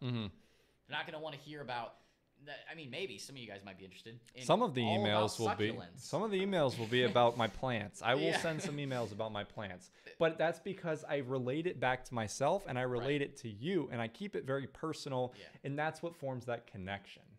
So, form an email list. Yeah, we might not send a whole, because we both are actually kind of upping our plant game, like having more plants in our rooms. I now have 4 plants. Yeah, I only have 1 right now. It's just a big one in the corner next to my desk. But, we're not going to probably send you, if you're on our email list, a bunch of information about how to take care of a plant. Like, if we were a plant store, if we were selling, plant products and people subscribe to the list for, like, plant advice or buying, like, a fertilizer or a seeder or whatever stuff you buy, we're pretty new in the whole plant space, so we don't really know much about it. Using this as another niche example, keep it to the topic that they subscribe for. Like, you can relate it to yourself, but once again, another example, same thing with the fish thing with plants. Like, talk about helpful plant tips, and they'll probably buy more succulents from you. Think about this. If you are selling succulents, right? Say Zach is a succulent seller, okay? It sounds kind of funny. A succulent seller here. If you were on his email list and you bought 1 succulent and he kept talk more into this, and he kept giving you a bunch of more info on how to take care of your plants, you'd probably buy more plants from him because you like Zach the Plant Man, okay? Right. It's simple. It really is simple. It's just that all the fake gurus out there try and make it so difficult and so ninja and so ridiculous that it's hard. You get lost. We got lost too. Like, we ran into the same exact problems you guys are running into, and we're still figuring it out. Like, we're keeping you guys updated, still figuring it out, but like, man, it takes so much energy to sift through and unsubscribe from those crap holes. Literally, I mean, you were talking shit about them earlier. We're calling them crap holes because all they're out for is stealing your money and not helping you. So, like, man, it takes so long to even just sift through that to get to the real succulents, to know what kind of advice and plant stuff and all that you need to do. That was a long one, but you continue. Yeah, I mean, people are comment about. I mean, this is one of the most important aspects that people don't understand is, so there's a difference between a company and a business. A business exists to make money.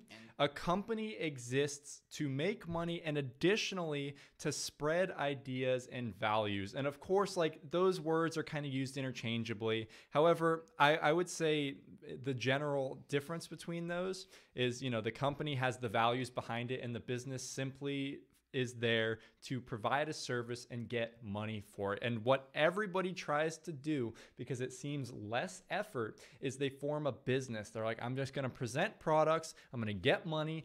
That's it. And I'd say drop shipping, like the whole perception of drop shipping, definitely perpetuated by all the crap gurus. And the reason why it's so present is because of the fact that they show drop shipping as this hands-off thing. So people are like, what's the least amount of work I can do to get the most amount of money? So they're like, oh, get rid of all that branding crap. I don't need that. I don't need to email them. I just got to push the ads and, you know, spend a crap ton of money on ads. Yeah, and get money from products, which does not work in the long term. Yeah, they don't have the big picture view of, hey, if I keep even 10% of the month's customers around, you know how shit fucking stacks on top of each other. You know, something called exponential growth. That's what happens, right? That is what's going to happen. Like we're thinking about this when it comes to our membership services, whatever we decide to do with that. We're like, okay, we get people into like a box. Yeah, we get people into our thing. Okay. Even if only 10% of those people stay in it, the next month we get the same amount of people in it. Okay. So we're getting like the same. It's like a 10% drop rate is kind of what is what on average 10% people drop from the 10% of people drop off. So if you keep 90% of your people, which is really good. Yeah, continue with what that's keep adding that up.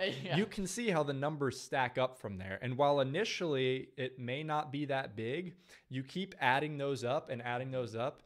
Hell, you get like, here's the this is kind of a analogy. I mean, this isn't really that useful, but I kind of wanted to say it because it was a fun thing that I learned back in middle school.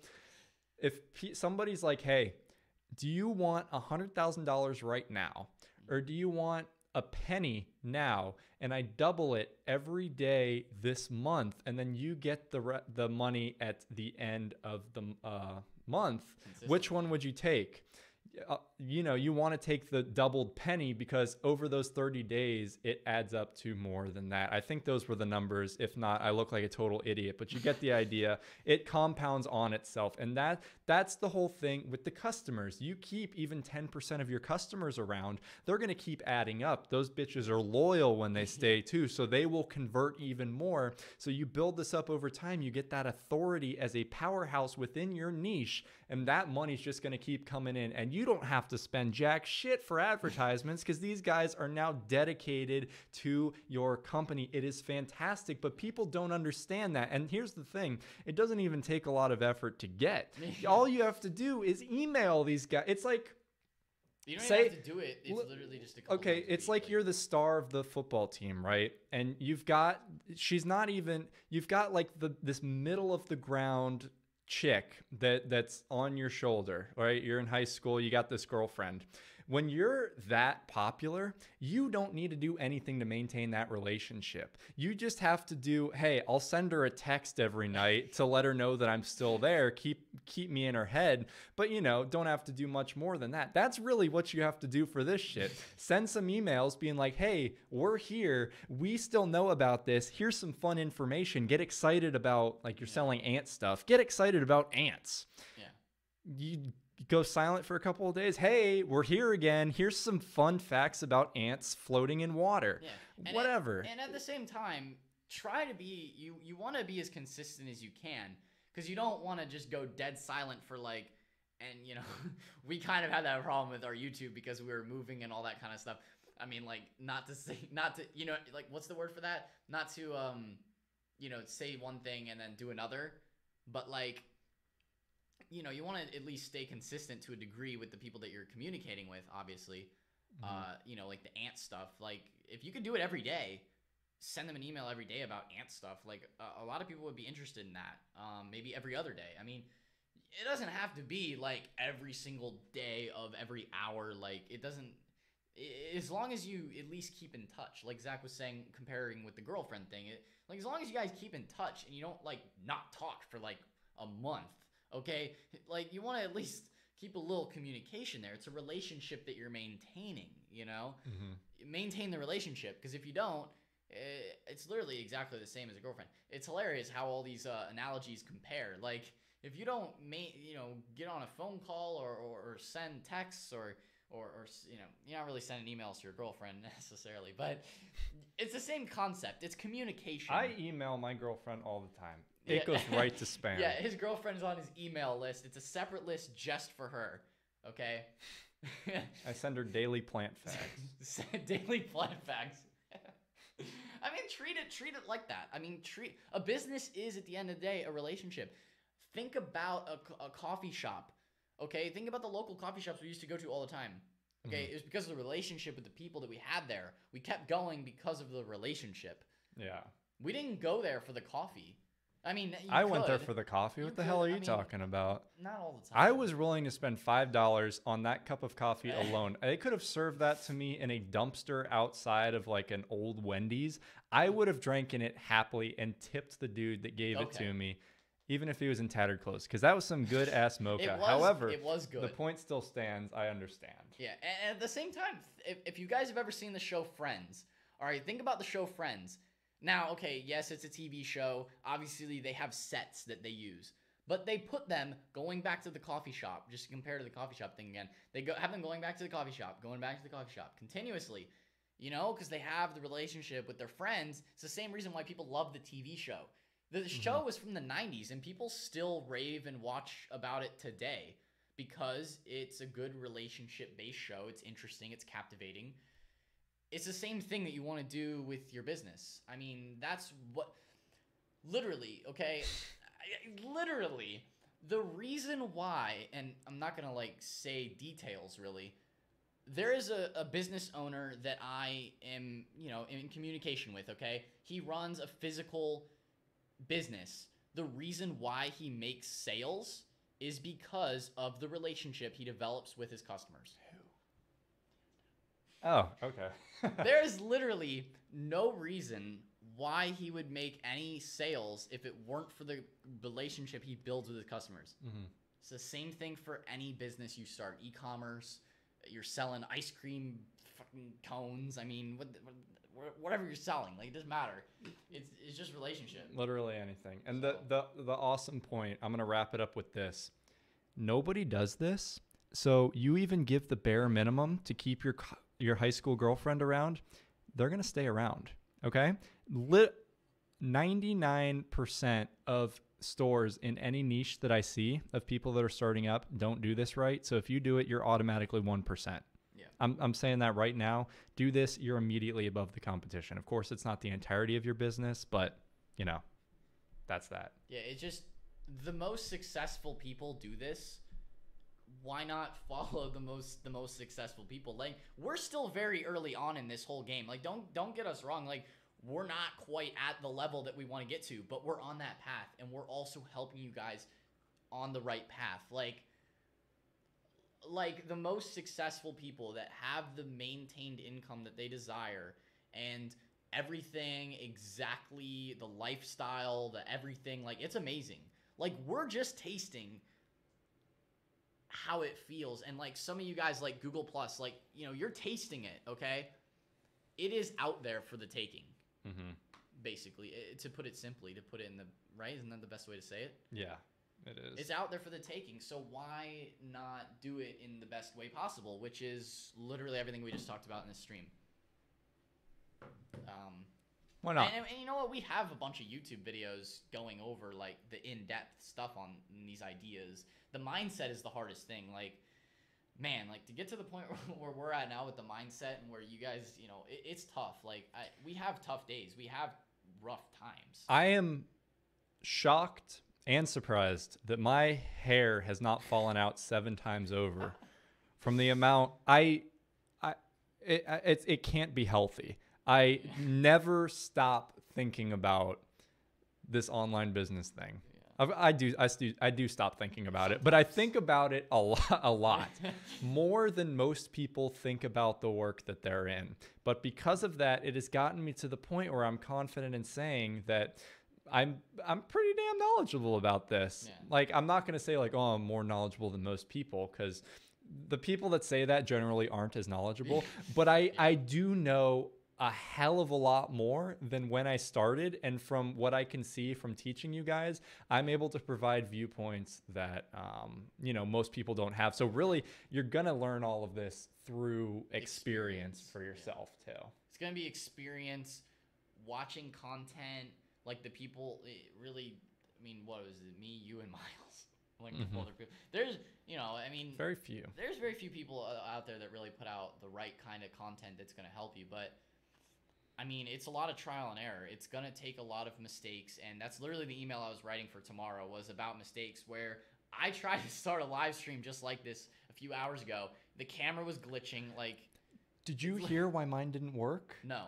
I had this bitch set to unlisted. Maybe mine did that too. No, I had 2 people, but I shared the link.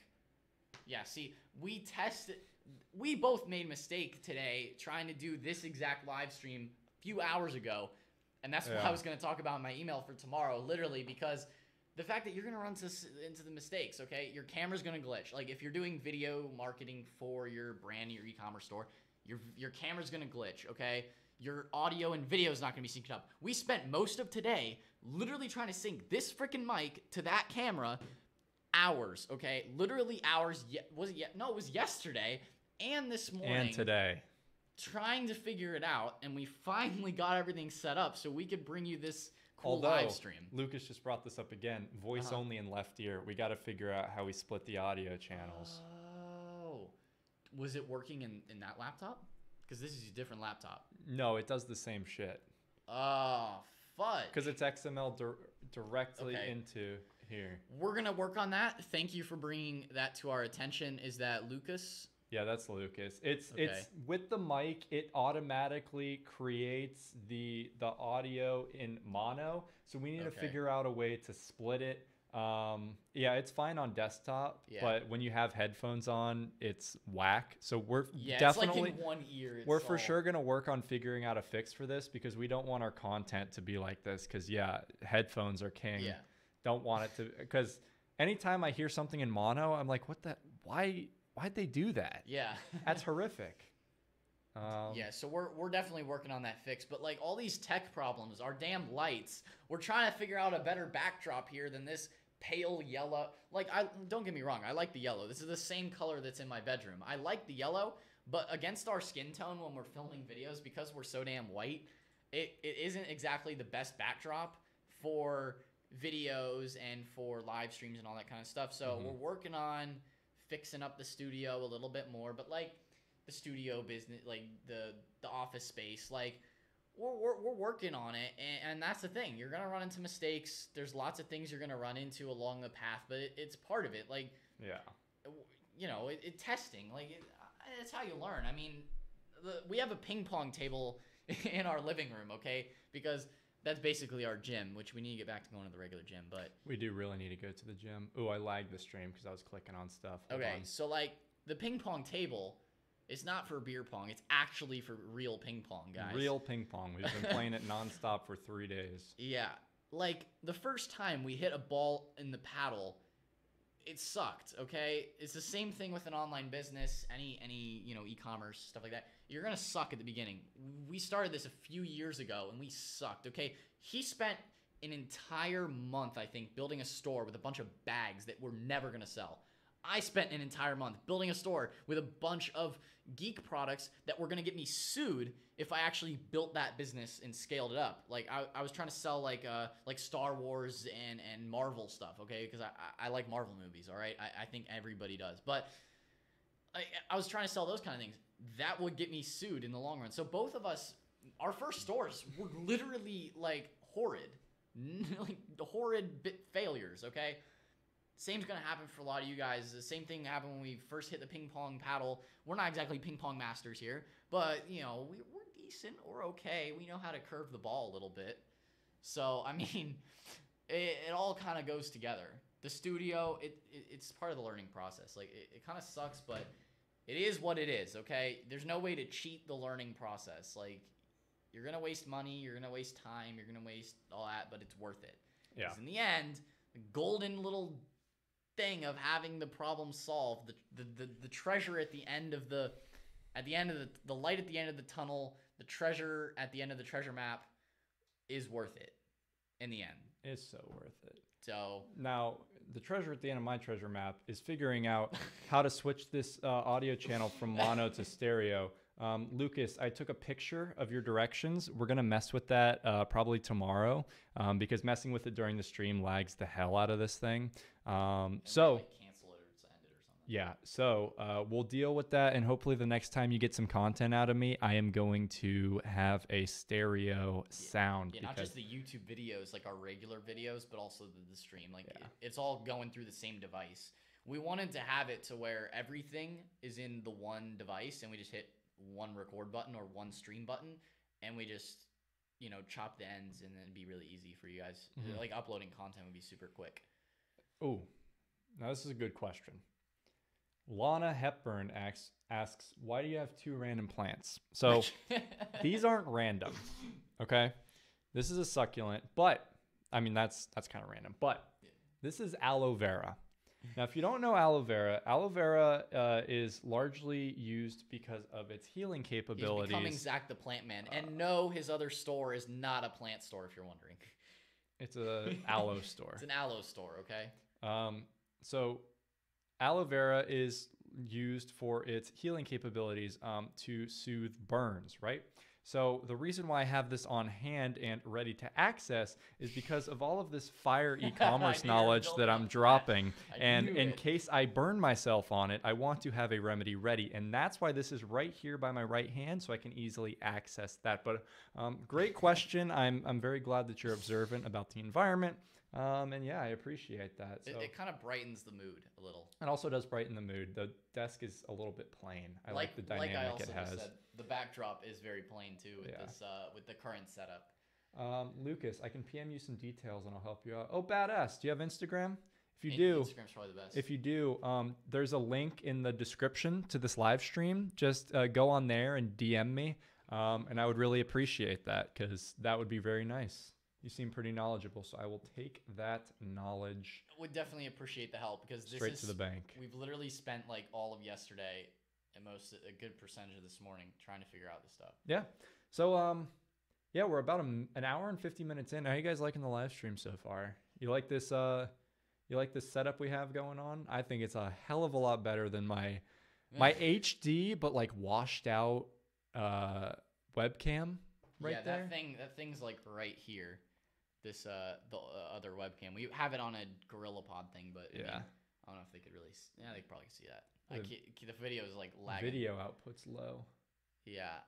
I don't know. I mean, I had this set up so that we could have a second angle, but yeah. I mean, it's fine. Why is it shitting out now? Big improvement. Yeah, I mean, it's a huge improvement. We're using the actual camera.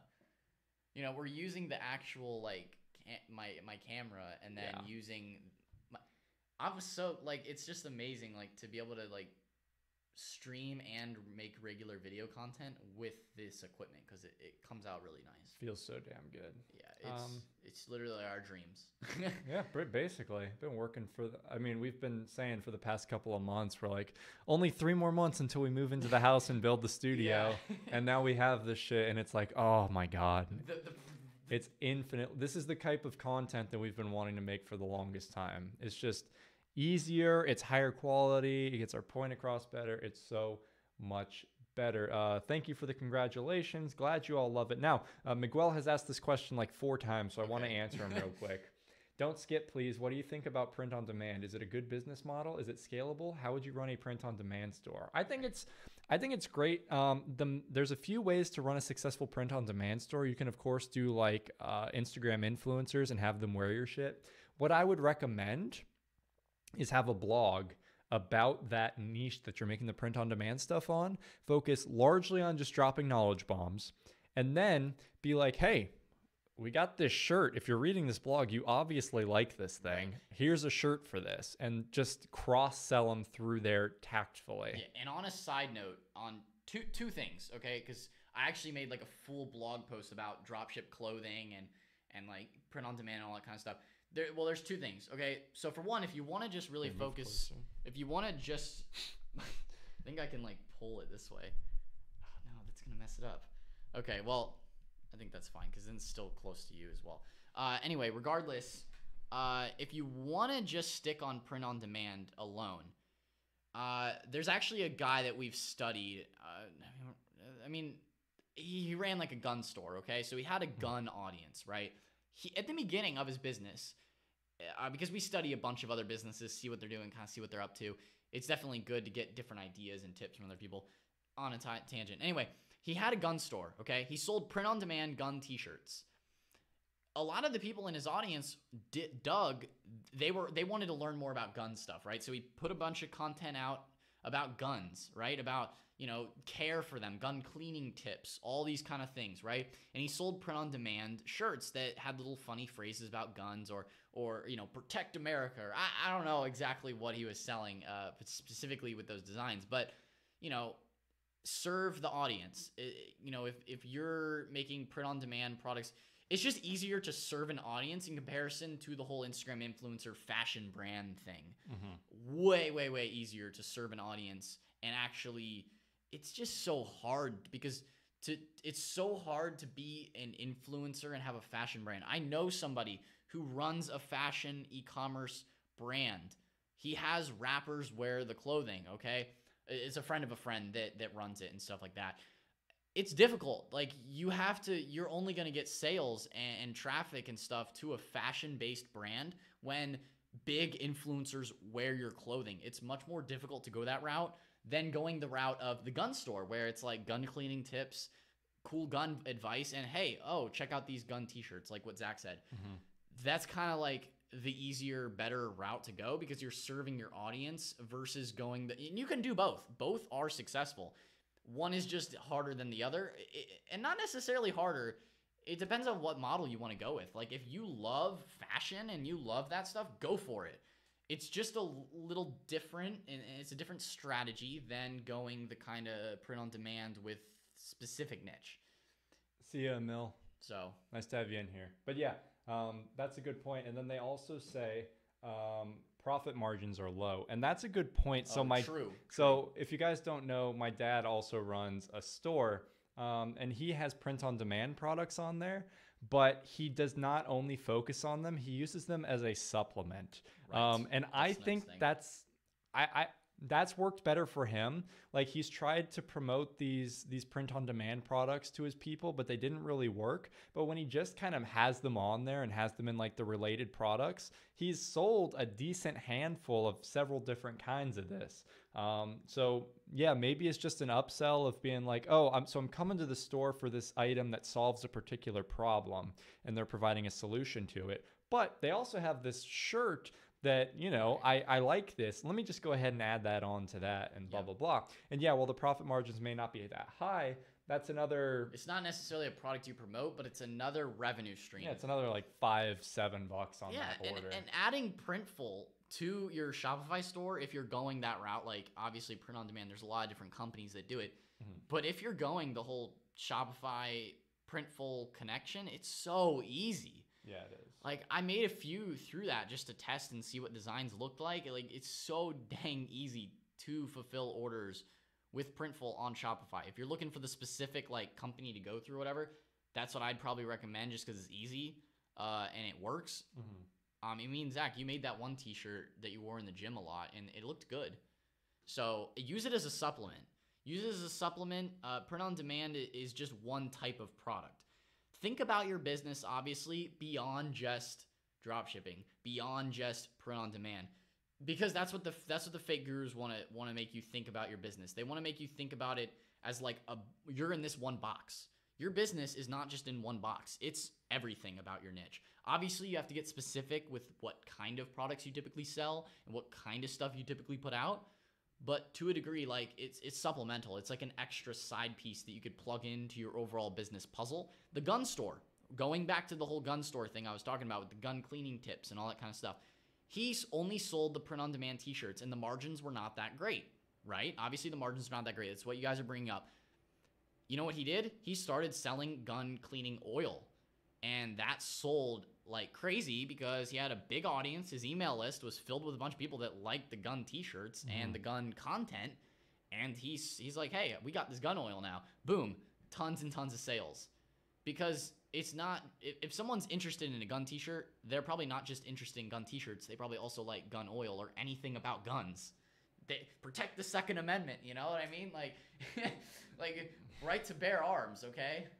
Like if someone's into that, they're probably going to be into other products too in the space. Like it's people that are in that pocket, in that niche. So think about it from like, you could do those and you could also do the other stuff. Yeah, and he's saying he does random designs, definitely niche down. Yeah.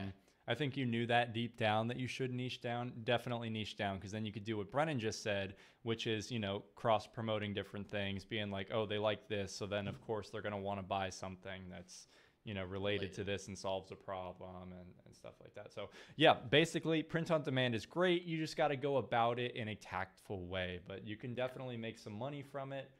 Whether you use it as a supplement or the entirety of your business, just go about it well, and don't be one of those people that forms the Instagram page. Like I saw this one the other day. I think it was the one page that got roasted, right?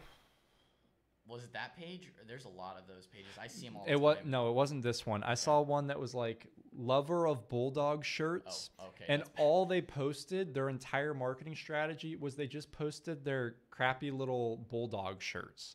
Like, I only sleep with bulldogs, which I thought was kind of weird. And I was like, should I report Somebody probably this? wants that t-shirt though. Yeah, but their marketing was shit. Yeah. All they did was just post pictures of it on their page. Yeah. They got like no engagement on it. It was terrible. Such a waste of time. Just don't be like that person. Yeah. But it is possible to go about it tactfully. Yeah, like there's... Kappa, yes, there will be a replay. This will be uploaded to my channel after the stream is over. Give it like 45 minutes to process. Yeah, YouTube usually takes like maybe 30, 45 minutes to get it like rendered and back on the channel. Mm-hmm. Okay. This is a good question. Tell me about your opinion on having products without stock in your store for the purpose of raising your surrounding products' perceived value. Moe can hear us so much better when we talk into the mic, so let's make sure we do this. Oh, okay. I don't think we need to get this close. Yeah. Okay, so having products without stock, I don't really know what you mean. Do you mean they're out of stock on AliExpress? That would be bad. Yeah, because what if somebody orders it? That's free money. Yeah. I assume that you don't mean that. I assume you mean having products on there that you don't necessarily intend to sell as kind of like buffer products, which I think you should add to an extent. But don't add them if you don't think anybody would buy them, because that's just a waste. Find products that you think could potentially sell, but you just would never promote, right? But put them in there on the off chance that they will sell. On my personal store, like Louis Vuitton. Oh, do you mean you mark it as out of stock? Oh, okay, that's what he means. I'm confused. I don't know anything about that. Well, no, I'm just assuming I made this connection. They put products on there, and then you mark it as out of stock. Just immediately on the website. That would probably be only good for fashion brands. I don't know. Like I see that on some of the stores we're looking at, and it makes me think like, oh shit, they actually sell a lot. And even as a marketer, it makes me think that. Like I don't know, because it's like notify me when available, right? Yeah, and it says it on the page. It's like sold out. Oh, I get what you mean. I mean, that it's could sold be out instead of out of stock. It's almost like a pre-order thing. Yeah, and even if it never comes back in stock, just having them be like, "Oh shit, that's sold out." You know, I don't know if that's necessarily that. I don't think it's worth the effort either. Yeah. Like, I see what you're saying, but I don't think people are gonna care about it as much want their item. As we do. Now with Louis Vuitton, yeah, that may have a little bit more of an influence. They have a pull because they're a fashion brand. They have a pull that people are like, think about the Yeezys. Yeah, think about that. It's driven off of the brand. Like Louis Vuitton sells because it's Louis Vuitton. Yeah. So when you see a Louis Vuitton fucking handbag sell out, you're like, oh shit, that was really popular, and that shit's $4,000. Yeah, that must be an awesome bag then, and that's that social proof. But in the general scope of what we're looking at here from most of the e-commerce stores that you will create, I don't think that's a necessary strategy. I would say just people typically looking for the types of products that most of us would probably be selling then in general. People want that product. And this is the problem you would run into if you did say out of stock, is some people would be like, Zach, think about it like this. Someone goes on the site and they're like, oh, it's out of stock. I guess I can't buy it. And they run away and they never buy. They thought it was out of stock. Oh, I guess I'm too late. Then you miss a ton of sales that way. Well, so, I think what he means is putting products on there that you're not advertising and that you don't really intend on selling, but you mark them as sold out. Oh, okay. I definitely would say I still don't think it's really worth the time, but it's an interesting concept, and I would like to see somebody experiment with that, but I do not think it would really have any pull on your store's success. It'd be an interesting test. I think it'd almost be like a split test that you could run traffic to from your email list or something like that and see what happens. But yeah, I don't know. I mean, honestly, I'm not sure exactly how that would work. It's a split test you could try out and see what happens. I mean, probably wouldn't hurt. I mean, see what people get their feedback, I wouldn't get too hung up on it, because guess what? At the end of the day, it's not that big a deal. Like, roll with it, see if it works. If it works better, hey, tell us. Like, heck yeah, it works, cool, and try it. Maybe we'll try it. I don't know, but... Oh, Nick is in here. Nick? What? Nick, what's up, boy? Nick! Thought talking about... Well, look at these... Look at these absolute man rockets right here. Nick Rother is our friend, a very good friend that I need to hang out with this weekend. Actually, boy, hit me up about that for sure, because I'm gonna be in Tampa this weekend. So I think I'm gonna come with you guys for that. Honestly, how are you getting back? Are you guys going and staying for a week? I'm staying there for a week. I don't know. That's the thing. I don't know. We'll figure that out. We'll look at that anyway. Okay. Okay, cool. So, Brian. Hi, nice to see you, man. Yeah. I forgot to say hello to you when you hopped in the stream, so I figured I'd say it right now. Better later than never. Good to see you in here. Cat Village, Live to Survive, whatever alias. Whatever alias. Of doing some upcoming MailChimp videos.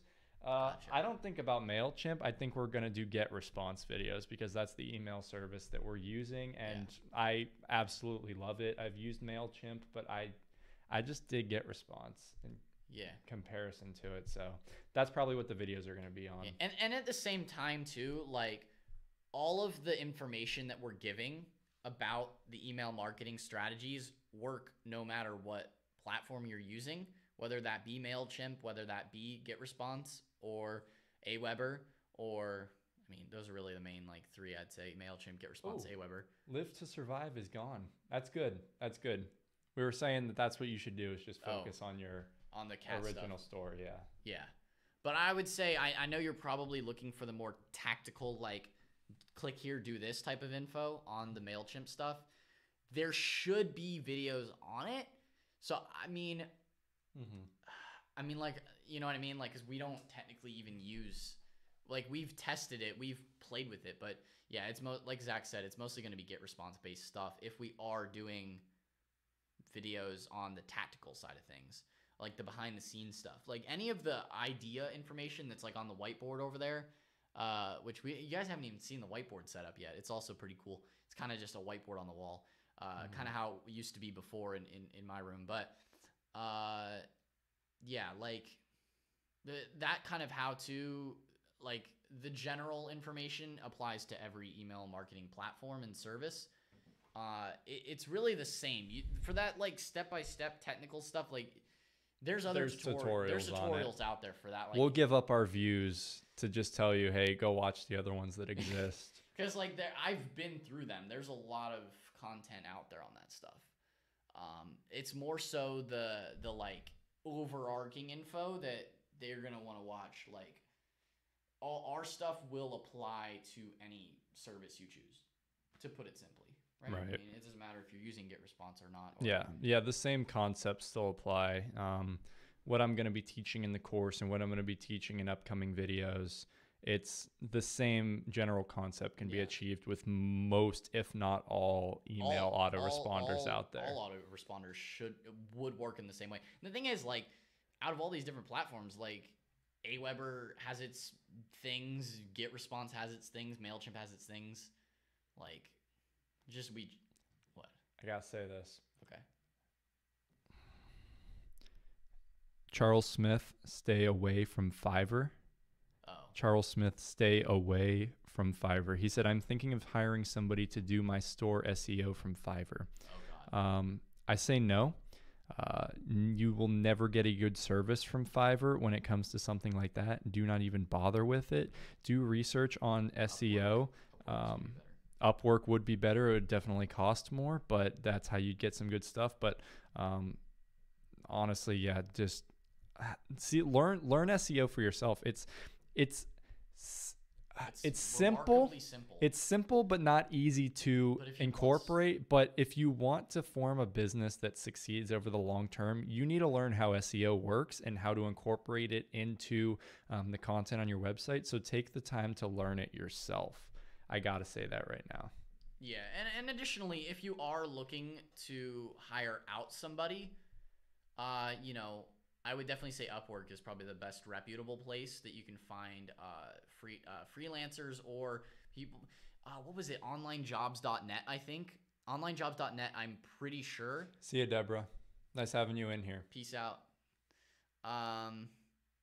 I think that onlinejobs.net as well, if you want to hire like a more full-time person, what we're planning to do in terms of sharing what we're going to be doing is probably hiring university kids that are walking around campus that are good writers and have nothing better to do with their time that will work for... Want some extra money. Yeah.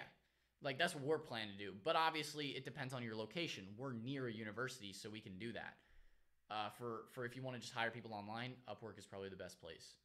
If you want to scale, or if you have the extra money to hire people out to do things, because, we can't just give the shit answer of go learn SEO and do all of it yourself, because while that's true, you should know all about it so that you can so that you can do quality assurance.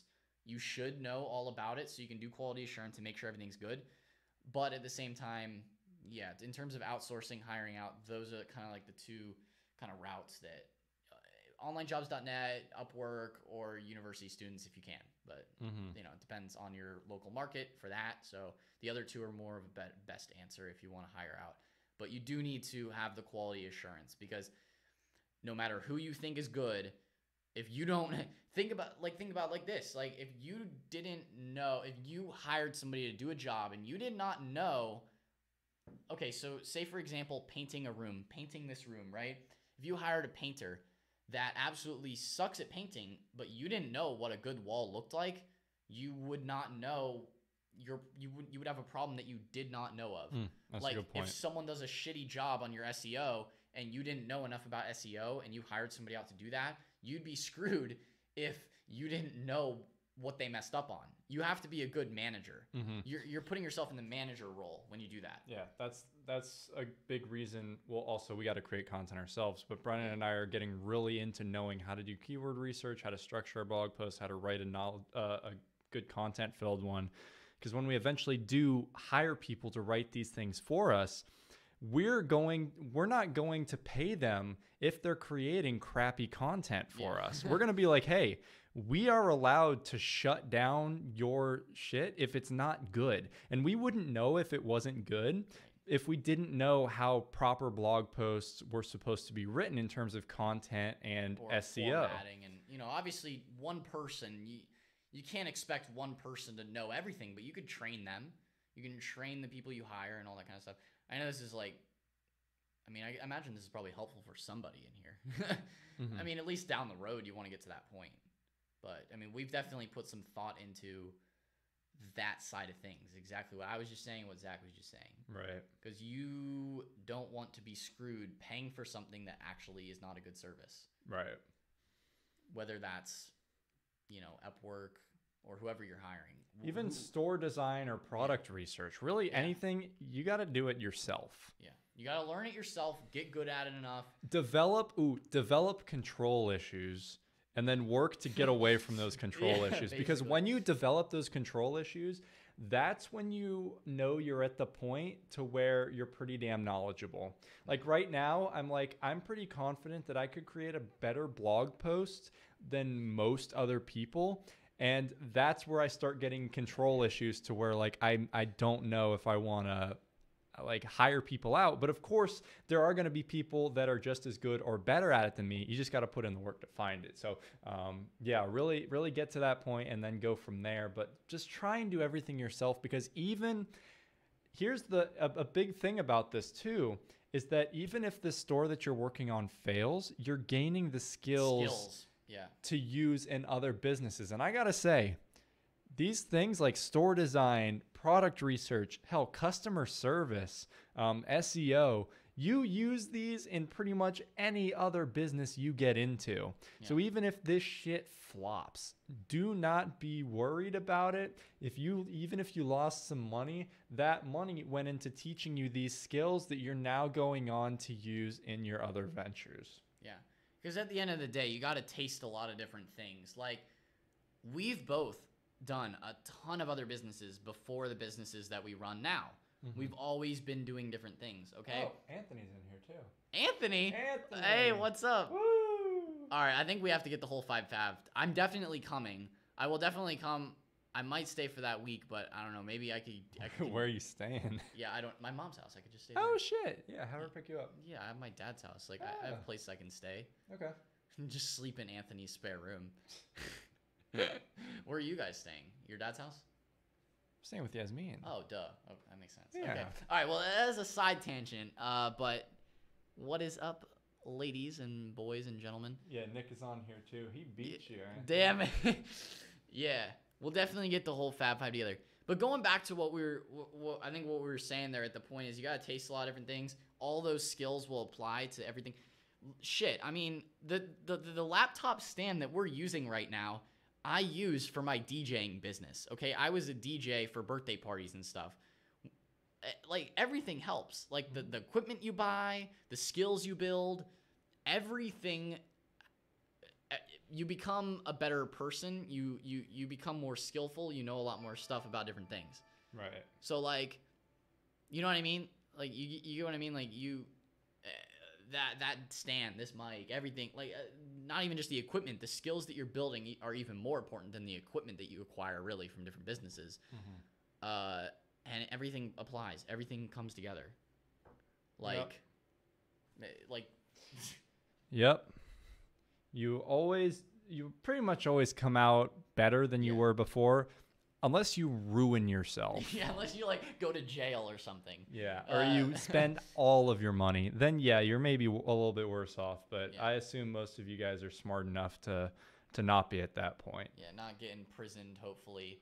And even if you are, you can always bounce back. But it is what it is. Charles Smith, pleasure having you in here. Have a good Pleasure. one. Have a good night or day, wherever you are. Yeah. Lucas said, have you two gathered any data regarding purchase habits in customers' native languages compared to English? Yes. So my dad, as I said, he has his own store as well, and he sells a lot to Mexico. Now, he has actually, what he's done is he's gone and created a clone of his site entirely in Spanish because, they react a lot better to Spanish than English, because a lot of people, generally like foreign people, aren't too bilingual. Like, I know English is generally becoming like the language you have to know, but a lot of people that aren't really in the business world and that are just more like going about their local lives and wherever they live are not very bilingual at all. So if you're selling largely to a place like my dad sells largely to Mexico, now, then you will want to, Is that happen through the Amazon pay-per-click stuff? How are Mexico people getting there? Like, just through search or? In either Instagram. Just so happens that a lot of people in the niche are in Mexico. Yeah. Okay. It's Instagram. Sometimes through Facebook ads. Mm-hmm. Sometimes search. Okay. Yeah. Regardless, like, if your audience has a big percentage of a different language, cater to them. Or if you don't natively speak English, start a Spanish store. Like Los Olleros. Yeah. Yeah, I had a Spanish store that horribly failed because none of my products ever got delivered because the Mexican postal service is absolutely abysmal and corrupt. So heads up to you, if you ever want to do business in Mexico, make sure that you can get a different courier aside from the Mexican postal service, because half of your packages will not show up. That is personal experience. Kappa Ross says, did you guys ever finish school? Yes. Well, yes and no. We're in school right now. We graduated high school. Yeah, we finished high school. So that gives us something, right? We're in our junior year of college right now. Little baby boys. Still in the little rat race that is school. Yeah. It takes up some time, but that's why I switched to an easier major. Yeah, you were doing engineering. So it didn't take up all my time. Yeah. I haven't run FB. Haven't run Facebook ads in about a month. All the behaviors they're removing makes it rough. Yeah, it does. They've been removing a lot. They've taken away so many elements of the Facebook ad platform. Yeah. Because of all the backlash they got from the investors in the stock market that were like, yo, Facebook, you're going too dark. And then they had to run. Facebook literally, like, I have a lot of stock in Facebook, okay, just to be completely honest. And when that stock dropped, it went like a brick when they revealed the amount of money that they had to put out on those backlash ads on, hey, we're Facebook, we're about family, we're about fun. Like, that's because it was a oh shit button that they had to press, and they've had to take away a lot of the ad aspects. Like, they've had to take away incomes. They mostly just taken away the dark stuff, but they've also taken away like a lot of decent targeting features. So at the end of the day, it's still a good platform, but they definitely have taken away like a lot of stuff in Facebook ads because of the backlash from not only stock investors, but also company, the people, and a lot of backlash. They've had to do a lot of stuff. That's for sure. So that kind of sucks. That's even more reason to push towards that organic search traffic. I think Ronald saying, Brennan, have you added to your Facebook position recently? I have not added to the position. I would like to, maybe. I'm kind of like annoyed at Facebook to a degree, just because like they kind of piss me off with some of the stuff that they do. But I might add to them in the near future, just because they are still a great company. They still do a lot, and they definitely are succeeding quite well. I mean, I haven't added to it recently. Because the big dip definitely would be a nice buying opportunity for anyone in Facebook stock. But yeah. Now people are saying, why do you need school if you have your own online business? That's a good question. Yeah, that is a good question. So it has to do with society a little bit. So there's a few reasons. First of all, family. I know I really shouldn't worry about that, but also it's like, if I were to drop out, it would be a little bit of backlash against that. Yeah. Secondly, sunken cost fallacy. I'm already 2 years in. I might as well just go the extra 2 years and graduate. I've put some money into this already, so I don't really want to waste it. Plus, I've gotten my financial aid. If I were to drop out, I would have to give all of that back. So I would be in debt right there. Wait, financial aid, if you drop out, you have to pay the financial aid money back? Mm-hmm. Really? Yeah, you only get it if you graduate. What? Yeah. Oh, boy. At least for Florida Bright Futures. Oh, Bright Futures. Okay. Yeah. I am safe. I am saved, guys. I thought I literally was just about to, shit my pants. Okay? I think you can keep grants. Because grants are the only things I've been using so far. Yeah, I think you can keep them. Because it's it's free money. Why not? Yeah. And then, crazy. And then additionally, so I'm a business economics major. It's those two things plus. I switched from computer science to IT to industrial engineering, and now I'm fucking business economics. I hate myself.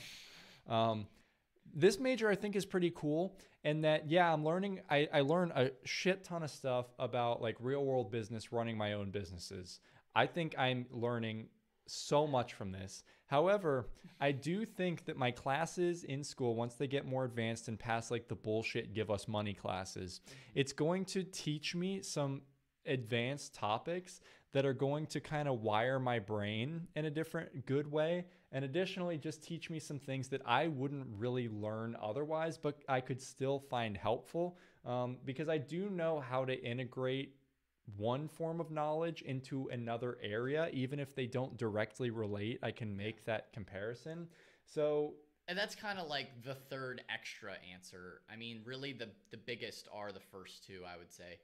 Family and the sunken cost factor.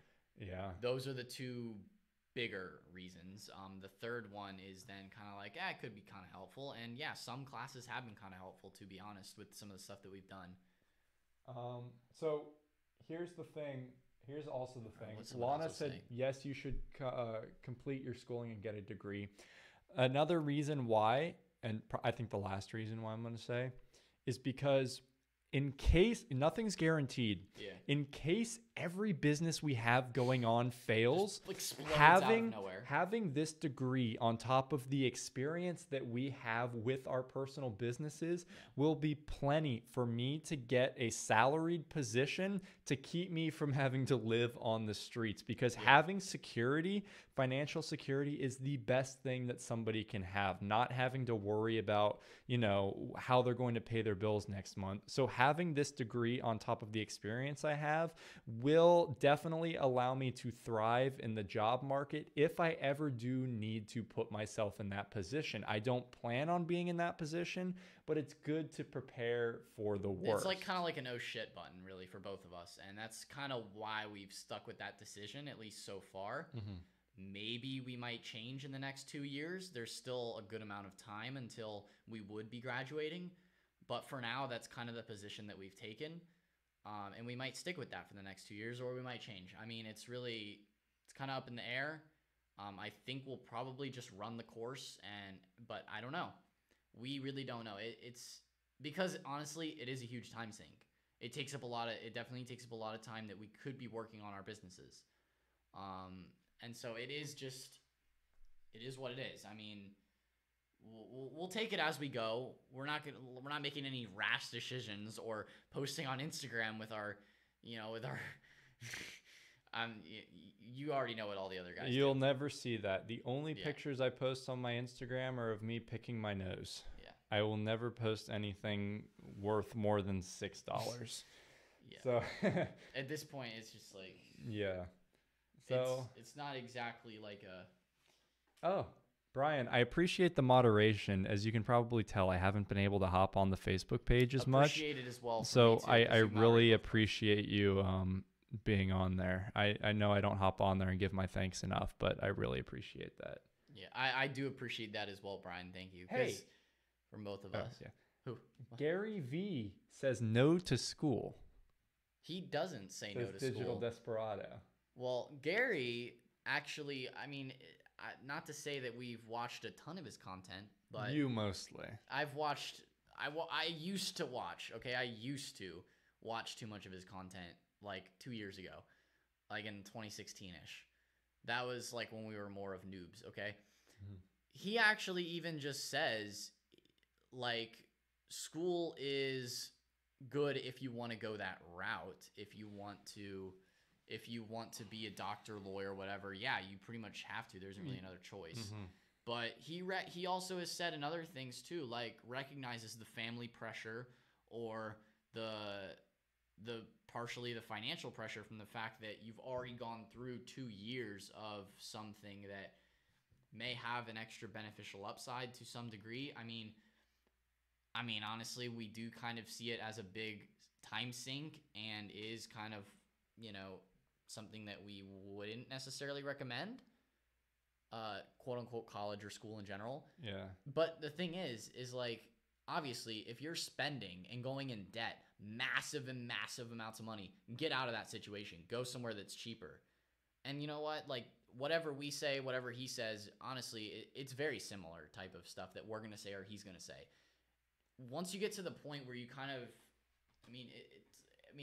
everybody has different opinions on things. Everybody has different experiences. But the thing is, don't let other people tell you what you need to do when it comes to your education. You not just should that, know your overall life, really. Well, yeah, but in this context, we're talking about education. Yeah. You should know what you need to do. Like, if you want to become a doctor, hell yeah, you need to go to school for that. You can literally not get a job if you don't go to school.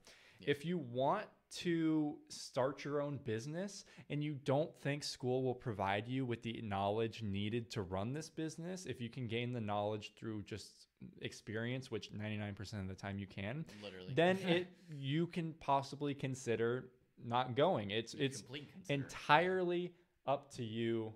Don't let anybody tell you or make you decide for or against it. Hell, even if you don't need it, you may just want to go and get the experience and be like, yeah, I went to college. But it's at the same time, just as a side tangent from that, if you are kind of stuck in that position where you don't know yet, don't eliminate. If you're still like, if you know what I mean, like if you,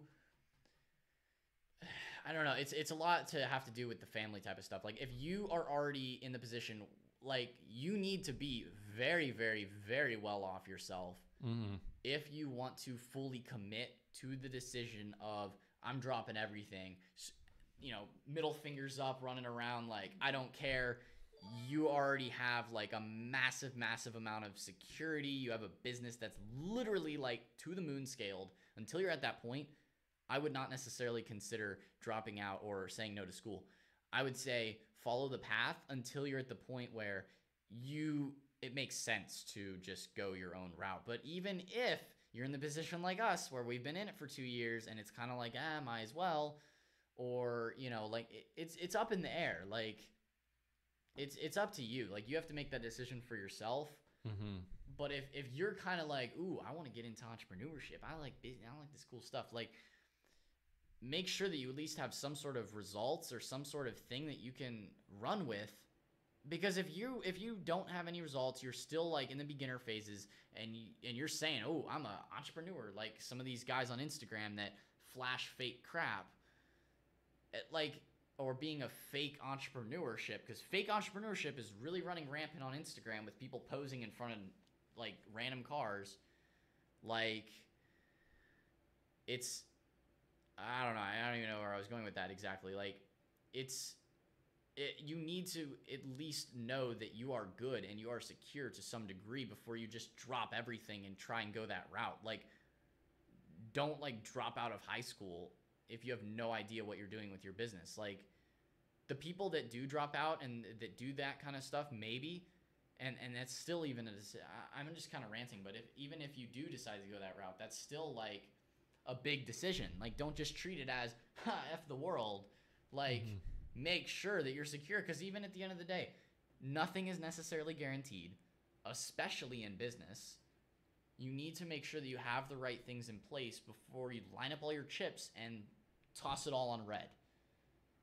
If that makes sense. I know that kind of goes off what you say. The courses are $197 each. Easy gaming. Just had to answer that. Oh, and also Brian asked, do you guys think I should hold off on my cat village till your new course content drops? I say yes, because this is just going to lay things out in a much... Well, I wouldn't say necessarily don't do anything until our new stuff comes out. Follow the videos that we're publishing or the videos that we already have out there that are relatively newer because they are a little bit better than our old content. Follow the newest stuff that we have out there. You know, follow the stuff that we're kind of putting out there in our emails that we send out. If you guys are on our email list and stuff like that, if you aren't already, then it's Zach's is in the description, I imagine, somewhere, and mine's just brennanblesky.com, which I think someone typed in my name earlier. If you just want to go to the website, you can get those emails. But regardless, follow the newest stuff, I would say, and that's going to probably set you on the path. But of course, the updated course content is going to be really awesome. But I would say that is at least the first step, because you don't want to just not do anything. Like, watch the newest stuff that we have. Start taking action. Start writing the blog posts. Start doing all that stuff. And then you can kind of go play catch up with our advanced, future, better, updated, cooler version of the course. Hell, you don't even need to create content. You can brainstorm what you're going to actually at create. least Like think do about something. blog posts that you're going to do. Think about how you're going to sell certain products. Think about your email sequence that you're going to create. Just always be thinking about how you're going to do things. And then if you want to wait until that new content comes out to where you kind of follow along and form that blueprint along with us, then you can do that. Right. But honestly, at the end of the day, the most important thing is taking action and start building your business. Because Easy Gaming, that's my polo hat. That's not his. You should buy mine because that's my hat. What was he said, saying? I mean, he is wearing a polo hat. I'm going to buy his. That's my hat. Yes, but he donated it to me, so now I'm kind of rocking it all the time now. His is the Supreme hat, which is kind of lame. Supreme's overhyped. But regardless, yeah. It's because I don't have it forward. Yeah, people can't tell it's the Supreme hat, but regardless, either way you slice it, just start taking action. Start doing the things that we talked about in this live stream. Brian, I would recommend going back and watching this live stream from the beginning if you came in like later, because we kind of laid out a lot of stuff with e-commerce. And I know in one of my earlier emails I did lay out that big video about e-commerce SEO. The e-commerce SEO video that I posted, like, I think it was a few weeks ago now at this point, but I did email it out.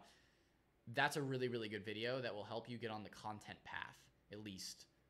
You write out a plan, have an idea of what you want to do, but don't get caught up too much in the plan of, what do I need to send in my emails? Like, because you get confused. There's a lot of stuff to it. Just start doing it. Don't overthink it. Don't overcomplicate it. Make it simple. Just start putting out content. Just start doing stuff. Just start. That's like the main word there, because then you'll build up the business. You'll get people seeing your stuff.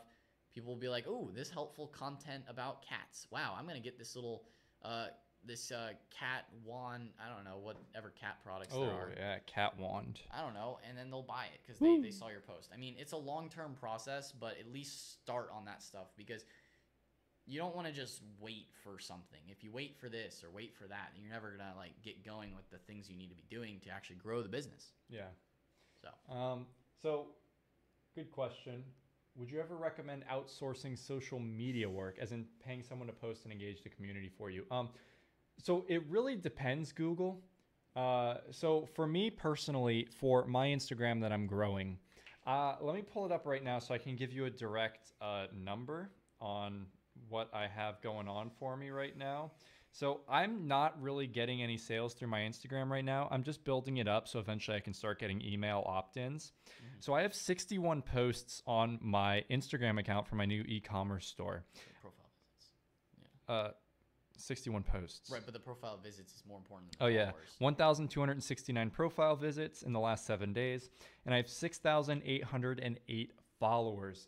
So I've gotten that in about 2 months of just posting one picture or video a day with hashtags and also running a bot in the background. Now, my Instagram is not going to be a huge, it's going to be a tiny little bit of how I gain traffic. I'm just using it as a way to get some email opt-ins once I have my free offer listed on there. So it's just, some free exposure right there. And eventually, as it gets big enough, I could maybe post some products and get some sales through there. We have to see. You are a little bit different, where your social media presence is very, very strong and your engagement is really, really good.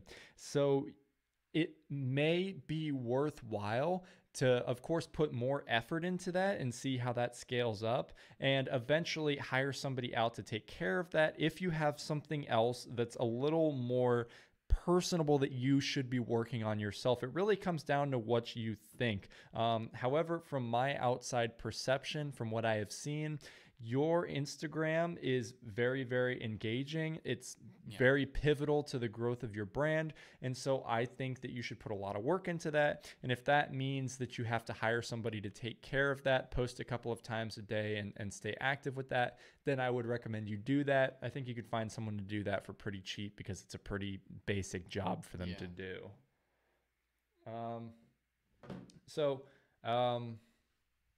How different are their courses from each other? Yes, I can answer that, Brian.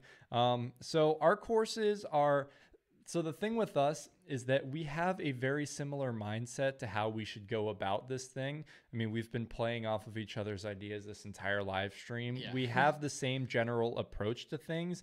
The difference between our content is really in the way that we present it. And that really comes down to, who do you enjoy getting your content from better? Right. Some people just respond better to my content. Some people respond better to Brennan's content. And now, of course, we're going to be giving different ideas in here too. It's not going to be the same thing, just presented differently. Yeah. Like I'm writing out, by the time it's done, it's going to be over 10,000 words, an outline of what my course is. Brennan's going to have an entirely separate structure for his. It's going to be wildly different while sticking to the same general, very general concept of, you know, getting solid email marketing, running a successful blog, running a successful store, combining all of those things into one. The general concept is there, but it's so fundamentally different. So I don't know, maybe like spin the roulette wheel and see what you're thinking, or just watch each of our videos, be like, oh, okay, I respond with his videos a little bit more. I'll check out his course and go from there. It's really dependent on, you know, or just get both if you want to be that cool dude. Or get both, yeah, like Brian. Yeah, Brian has both, so. And then you can see who's better or worse from there. Yeah, I mean, the thing is, we do present things differently, and we do have little minutia tweaks and differences that are fundamentally different between the two of us, and both are helpful, that's for sure, and in different ways. Yeah. Because my personal experiences are different from his personal experiences. Mm-hmm.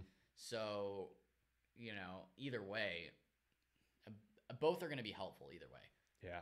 To kind of answer that question. What was someone that talked about the shotgun method? I know Zach has talked about the shotgun method. Has Brennan also used this method on his stores?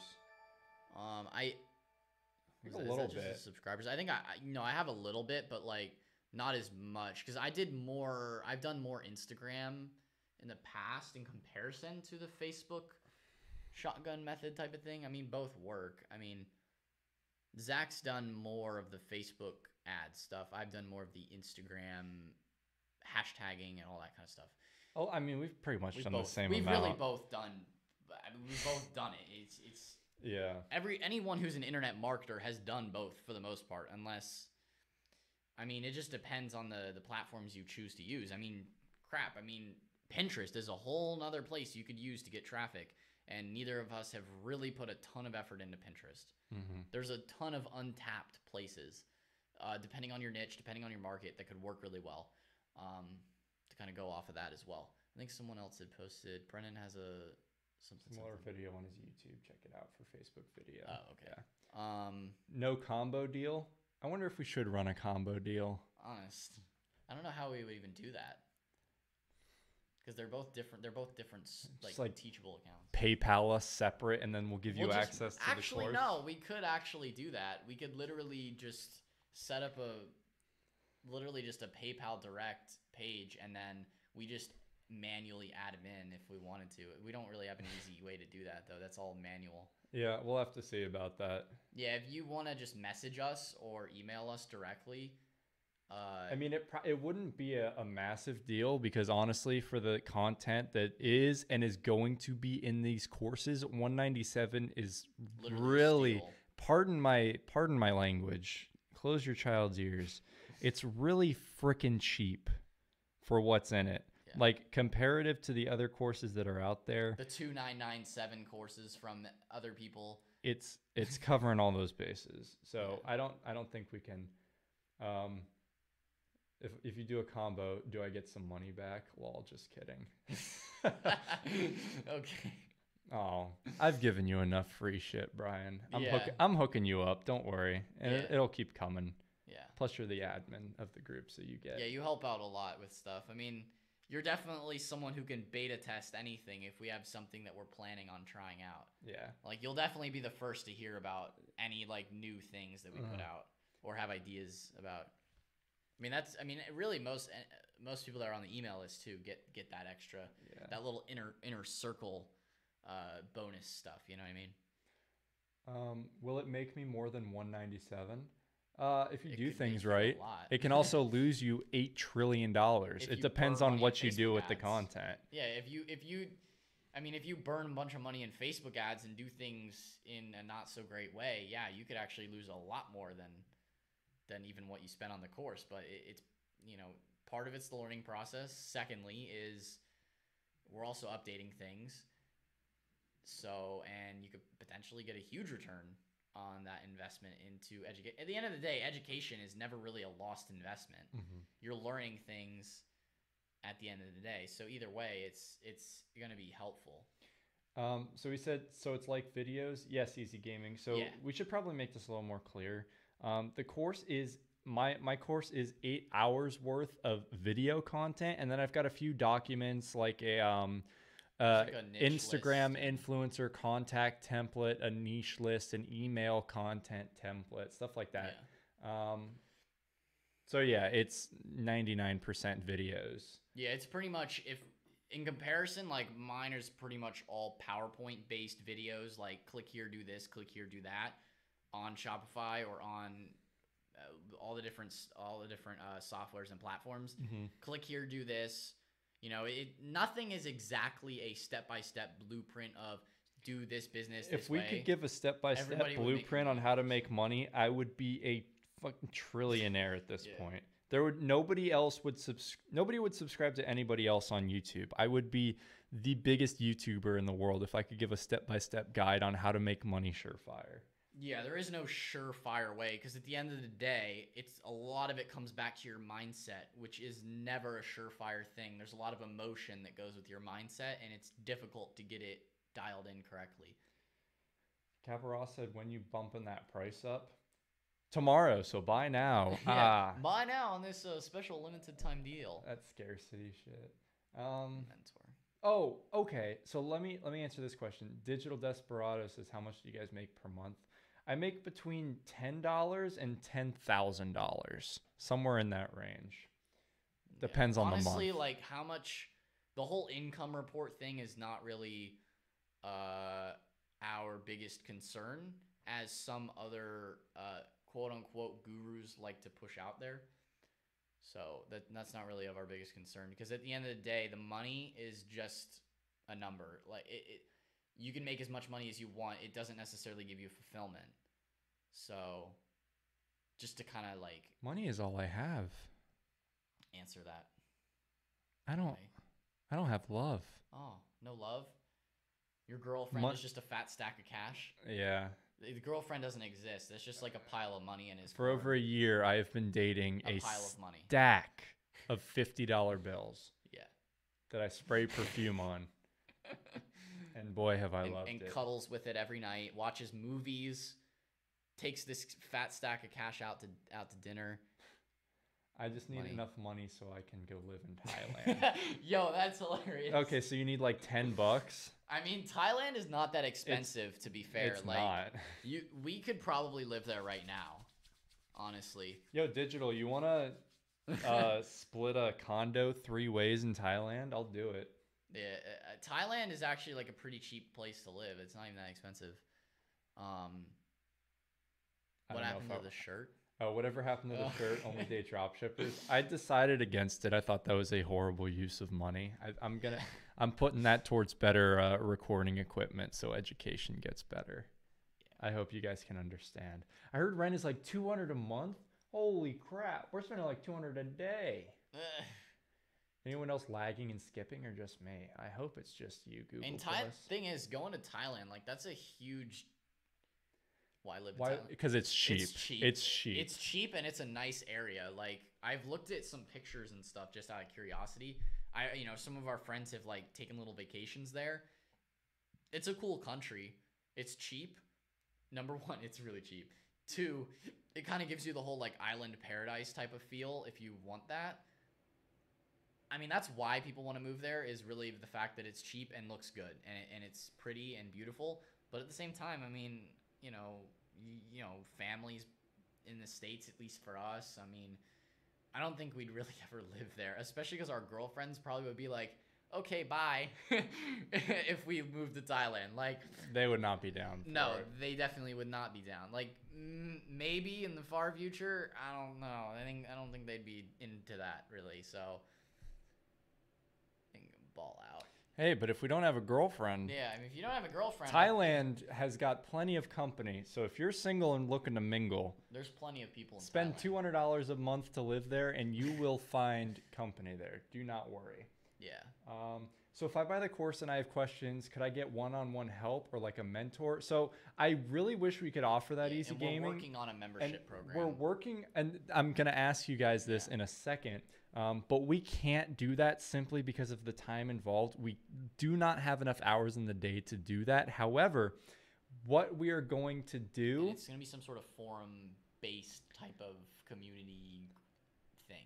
Yeah, what we're going to do with the course is it's going to get you, I don't know if it's permanent or temporary. I wouldn't even say that because we're working out the details. Yeah. We want to offer something that is like the mentorship. That's as you're close asking. to mentorship as we can get. Yeah, as close to that as possible in an awesome like community based way and something where we can jump in and kind of help. But like, yeah, we can't like offer one-on-one direct help. Like it's just the time is. It's insane. Like we were thinking about doing it at some point, but it's just even when I had under 1,000 subscribers, I was overwhelmed trying to help people. Yeah, it's now that I'm at 12,000, it's like the way that to help people the best is just the one-to-many type of stuff, which is like this stream right now. A lot of you guys are probably getting a lot of different questions answered from both of us in the stream, as well as our video content, blog posts, website, all that kind of stuff. Our courses is one-to-many. It can help a lot of people versus the one-to-one is just not as scalable. It's kind of hard to do. So we're working on some sort of kind of membership kind of like community thing, but we can't really give a ton of details about that until we really have a solid idea down for what we're even going to do. We're kind of up in the air still on what we're going to do for that. We definitely want to offer something like that because that would be really beneficial for a lot of you guys because it would be more like that closer mentorship stuff. But, it's in development. Yeah, to say the least. we're really working to figure out just the best possible approach for it. Yeah, so for really everything. But if you do invest in the course, yeah, you are getting absolute priority to whatever we come up with. Yes. For that mentorship alternative. So don't feel like if you're getting into it now, you're missing out on whatever's to come. Every student of mine that's in the course and every student of Brennan's is going to get priority access to whatever kind of like formulated. new things that we create or whatnot. Yeah. So that's definitely in the works. But yeah, straight up mentorship cannot do. And I would say at the same time, you can make an educated decision based on watching our latest content or whatever, however you feel. Go both or go one or the other. I mean, it's whatever. It's up to you. Right. Links in the store won't. I don't know what they're saying. You gotta type it weirdly. You can't just type a link. .com. Like Here, you can't. don't. So type what the domain is, but without the www and without the .com. Just put that, and then Google Plus can figure out how to turn that into a domain. Yeah, I mean. So if it's like www.catlovers.com, just put cat lovers. Yeah, or if it's a .store or .whatever, or if the subdomain is different, like just put parentheses around the stuff, and it should work. Because obviously subdomains are different. And I know I'll figure it out. Smart boy. It's getting kind of late. It is getting late. It's 11:43. I think we got to wrap soon. Yeah. Yeah, we're gonna spit some bars, guys. No, we're not. I'm spitting the bed. Yeah, that's tired. We got to get up. I can't sleep in as late as I did today. It kills me. Everydayessentials.shop. Good job. Yeah, you just got to be a little bit crafty. My spam filter's not the smartest thing. It's YouTube spam filter. Can you turn it off? No, there's no way to do it. Oh. I know there's no way to do it because Miles has the same issue. Can I change my domain later on Shopify if I decide to niche down? Yes. Yeah. You can connect any domain to Shopify. Like your old one. Yeah, like my old one. I still have the old .my say Shopify it. hooked up to it. I can't say what it is because if you search that, It'll go right to it. Yeah, it'll go right to it. But his old one is still like, you can change your store, and you can change the domain whenever you want. You can update it, shift it around.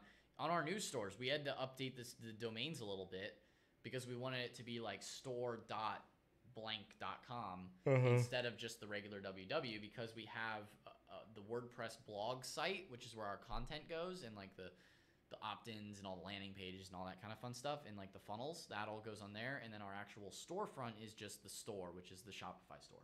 So it's a little technical, I know. That whole technical piece will definitely be in the updated courses. That whole little technical thing with having the store and the WordPress blog, if you want to do that. I mean, that's all optional. Yeah. I mean, I would say it's not, but I mean, it is to a degree. You don't have to do that. I mean, I would say you should, but it's WordPress optional, blog is so but much it's better. not It's so much better. really optional if you really want to go wow. If you want to go that route too, it depends on what route you want to go. Yeah. But that's the best route, really. It is the best route. So will you show how to do all that, or just talk about it? no, yeah, we're definitely going to show you how to do it. We're showing. Because that's the whole point of the courses, really, is to give you that whole extra behind the scenes, step by step. I mean, that's really what you guys are paying for. It's not, we're not going to be creating a store like in our previous course, but we're going to be really giving like case by case examples of either creating these things or showing existing examples of what you should structure. Probably showing existing businesses Yeah. that we've learned from. Because I mean, hell, the best way to learn is seeing what works and adapting it for yourself. So that'll be a big portion of it. It's going to be very, very visual, so don't worry about that. Yeah, and we'll take you step by step on all that kind of stuff. Because our current courses are a bit more showing the whole like building a store process, whereas and talking about it in PowerPoints and all that stuff. So we'll definitely go even more above and beyond with the whole like step by step, click here, do that for this software. And you know what? We'll probably have YouTube videos on some of that stuff too. But we will for sure. The course is where you can guaranteed, without a doubt, know that you're getting all of that content laid out for you very easily. Everything that we need to know to run our businesses as they are now is in that course. Yeah, which we are in the process of developing. Yeah. So it's a lot. It's a lot. It's a doozy. I hope tomorrow to actually finish that damn outline. Yeah, I haven't started my outline yet. I'm going to be shifting. I'm going to take a look at yours, shift it around a lot to what I like and what I would You're not looking teach. at mine anymore. No, I mean, I'm going to just look at the bullet points. Oh, okay. No, I don't. Oh, the general thing I already sent you? Yeah, the thing you sent me. I don't want your stuff, boy. I don't want that. I was like, this is a throwback to middle school when I had to hide my paper from... From Deanna's trying to contact you. Oh, okay. She DM'd me. All right. Well, I'm going to call it a night, guys. I appreciate you guys for being on here. Wrap it up, too. Thank you guys for being here tonight. The last 14 of you still watching, if you guys are here from the beginning. Holy crap, it's been about 2 hours and 55 minutes. When will the next course be out? My course, I hope to have out in the next month.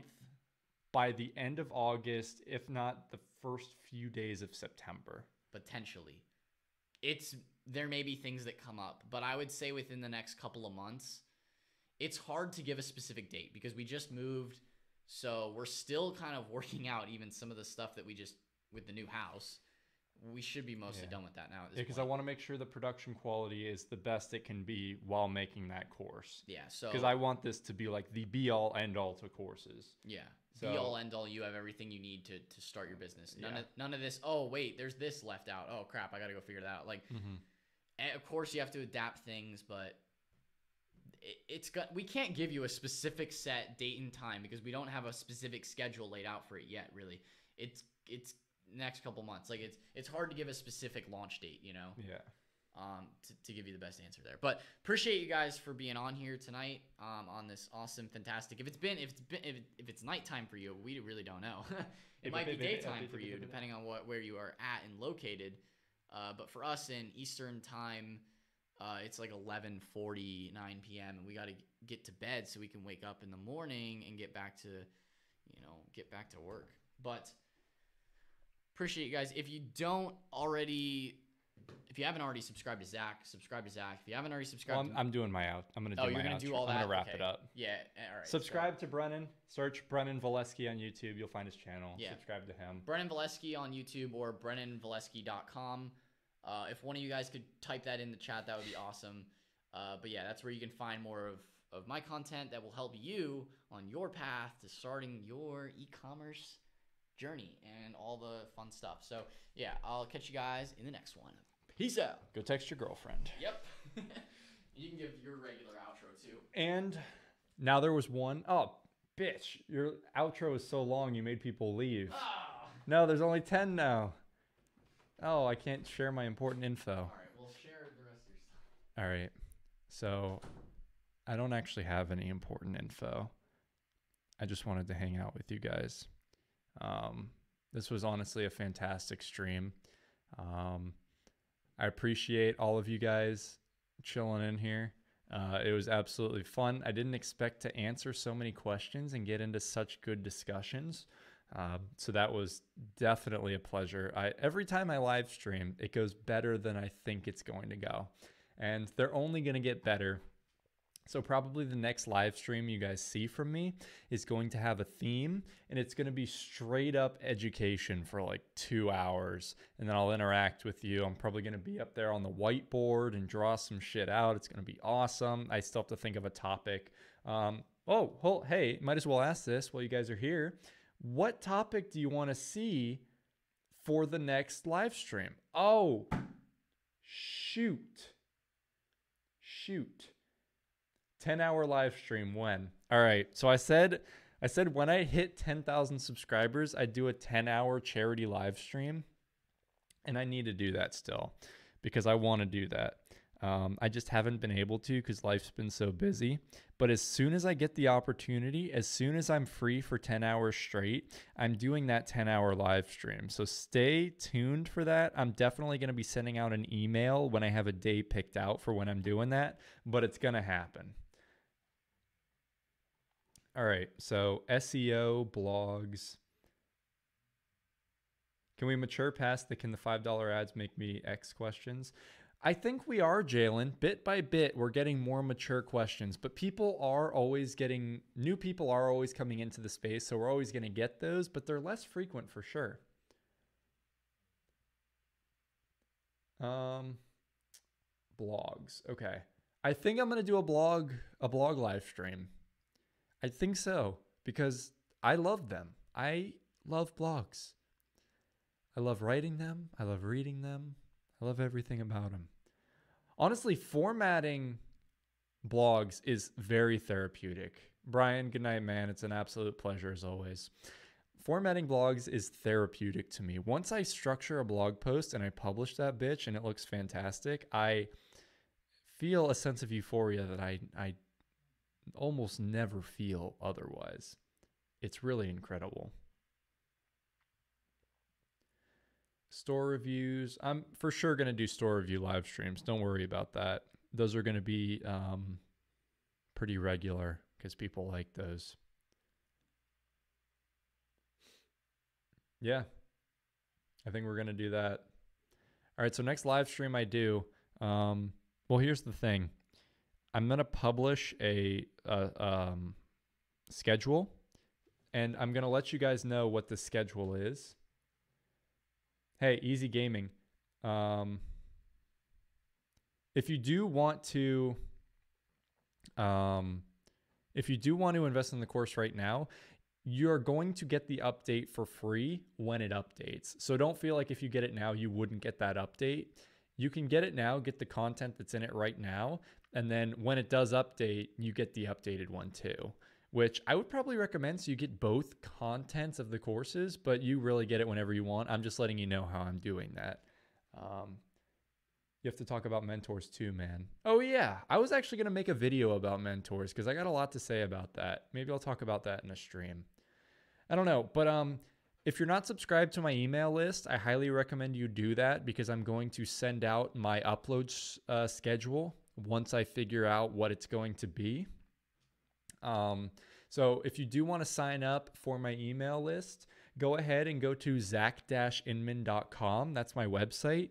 In the top navigation menu, click on that free little menu option. On there, just put in your email and click submit. You'll get sent a free little PDF course that I compiled, and then you'll get into my little funnel, but then you'll be in my email broadcast list, and I will send you guys the helpful information. So I'd recommend you guys get into that, because once I get on the schedule, I'm going to be sending out pretty regular, valuable emails that I'm very excited about. So, I got that coming, which is a big part of the content. So anyway, I think that's about it. This was an absolute pleasure. I'm going to figure out how to fix this mono situation with the mic. And, I got a lot of stuff coming on. Actually, next live stream too, we'll have a backdrop, so stuff will look good. All right, guys. Well, it's been a pleasure. Check out my website, subscribe, like this stream, follow me on Instagram. That's it. It's been a pleasure, guys. Do you think CBD oil is a good drop shipping? No. It's been a pleasure, guys. Peace out.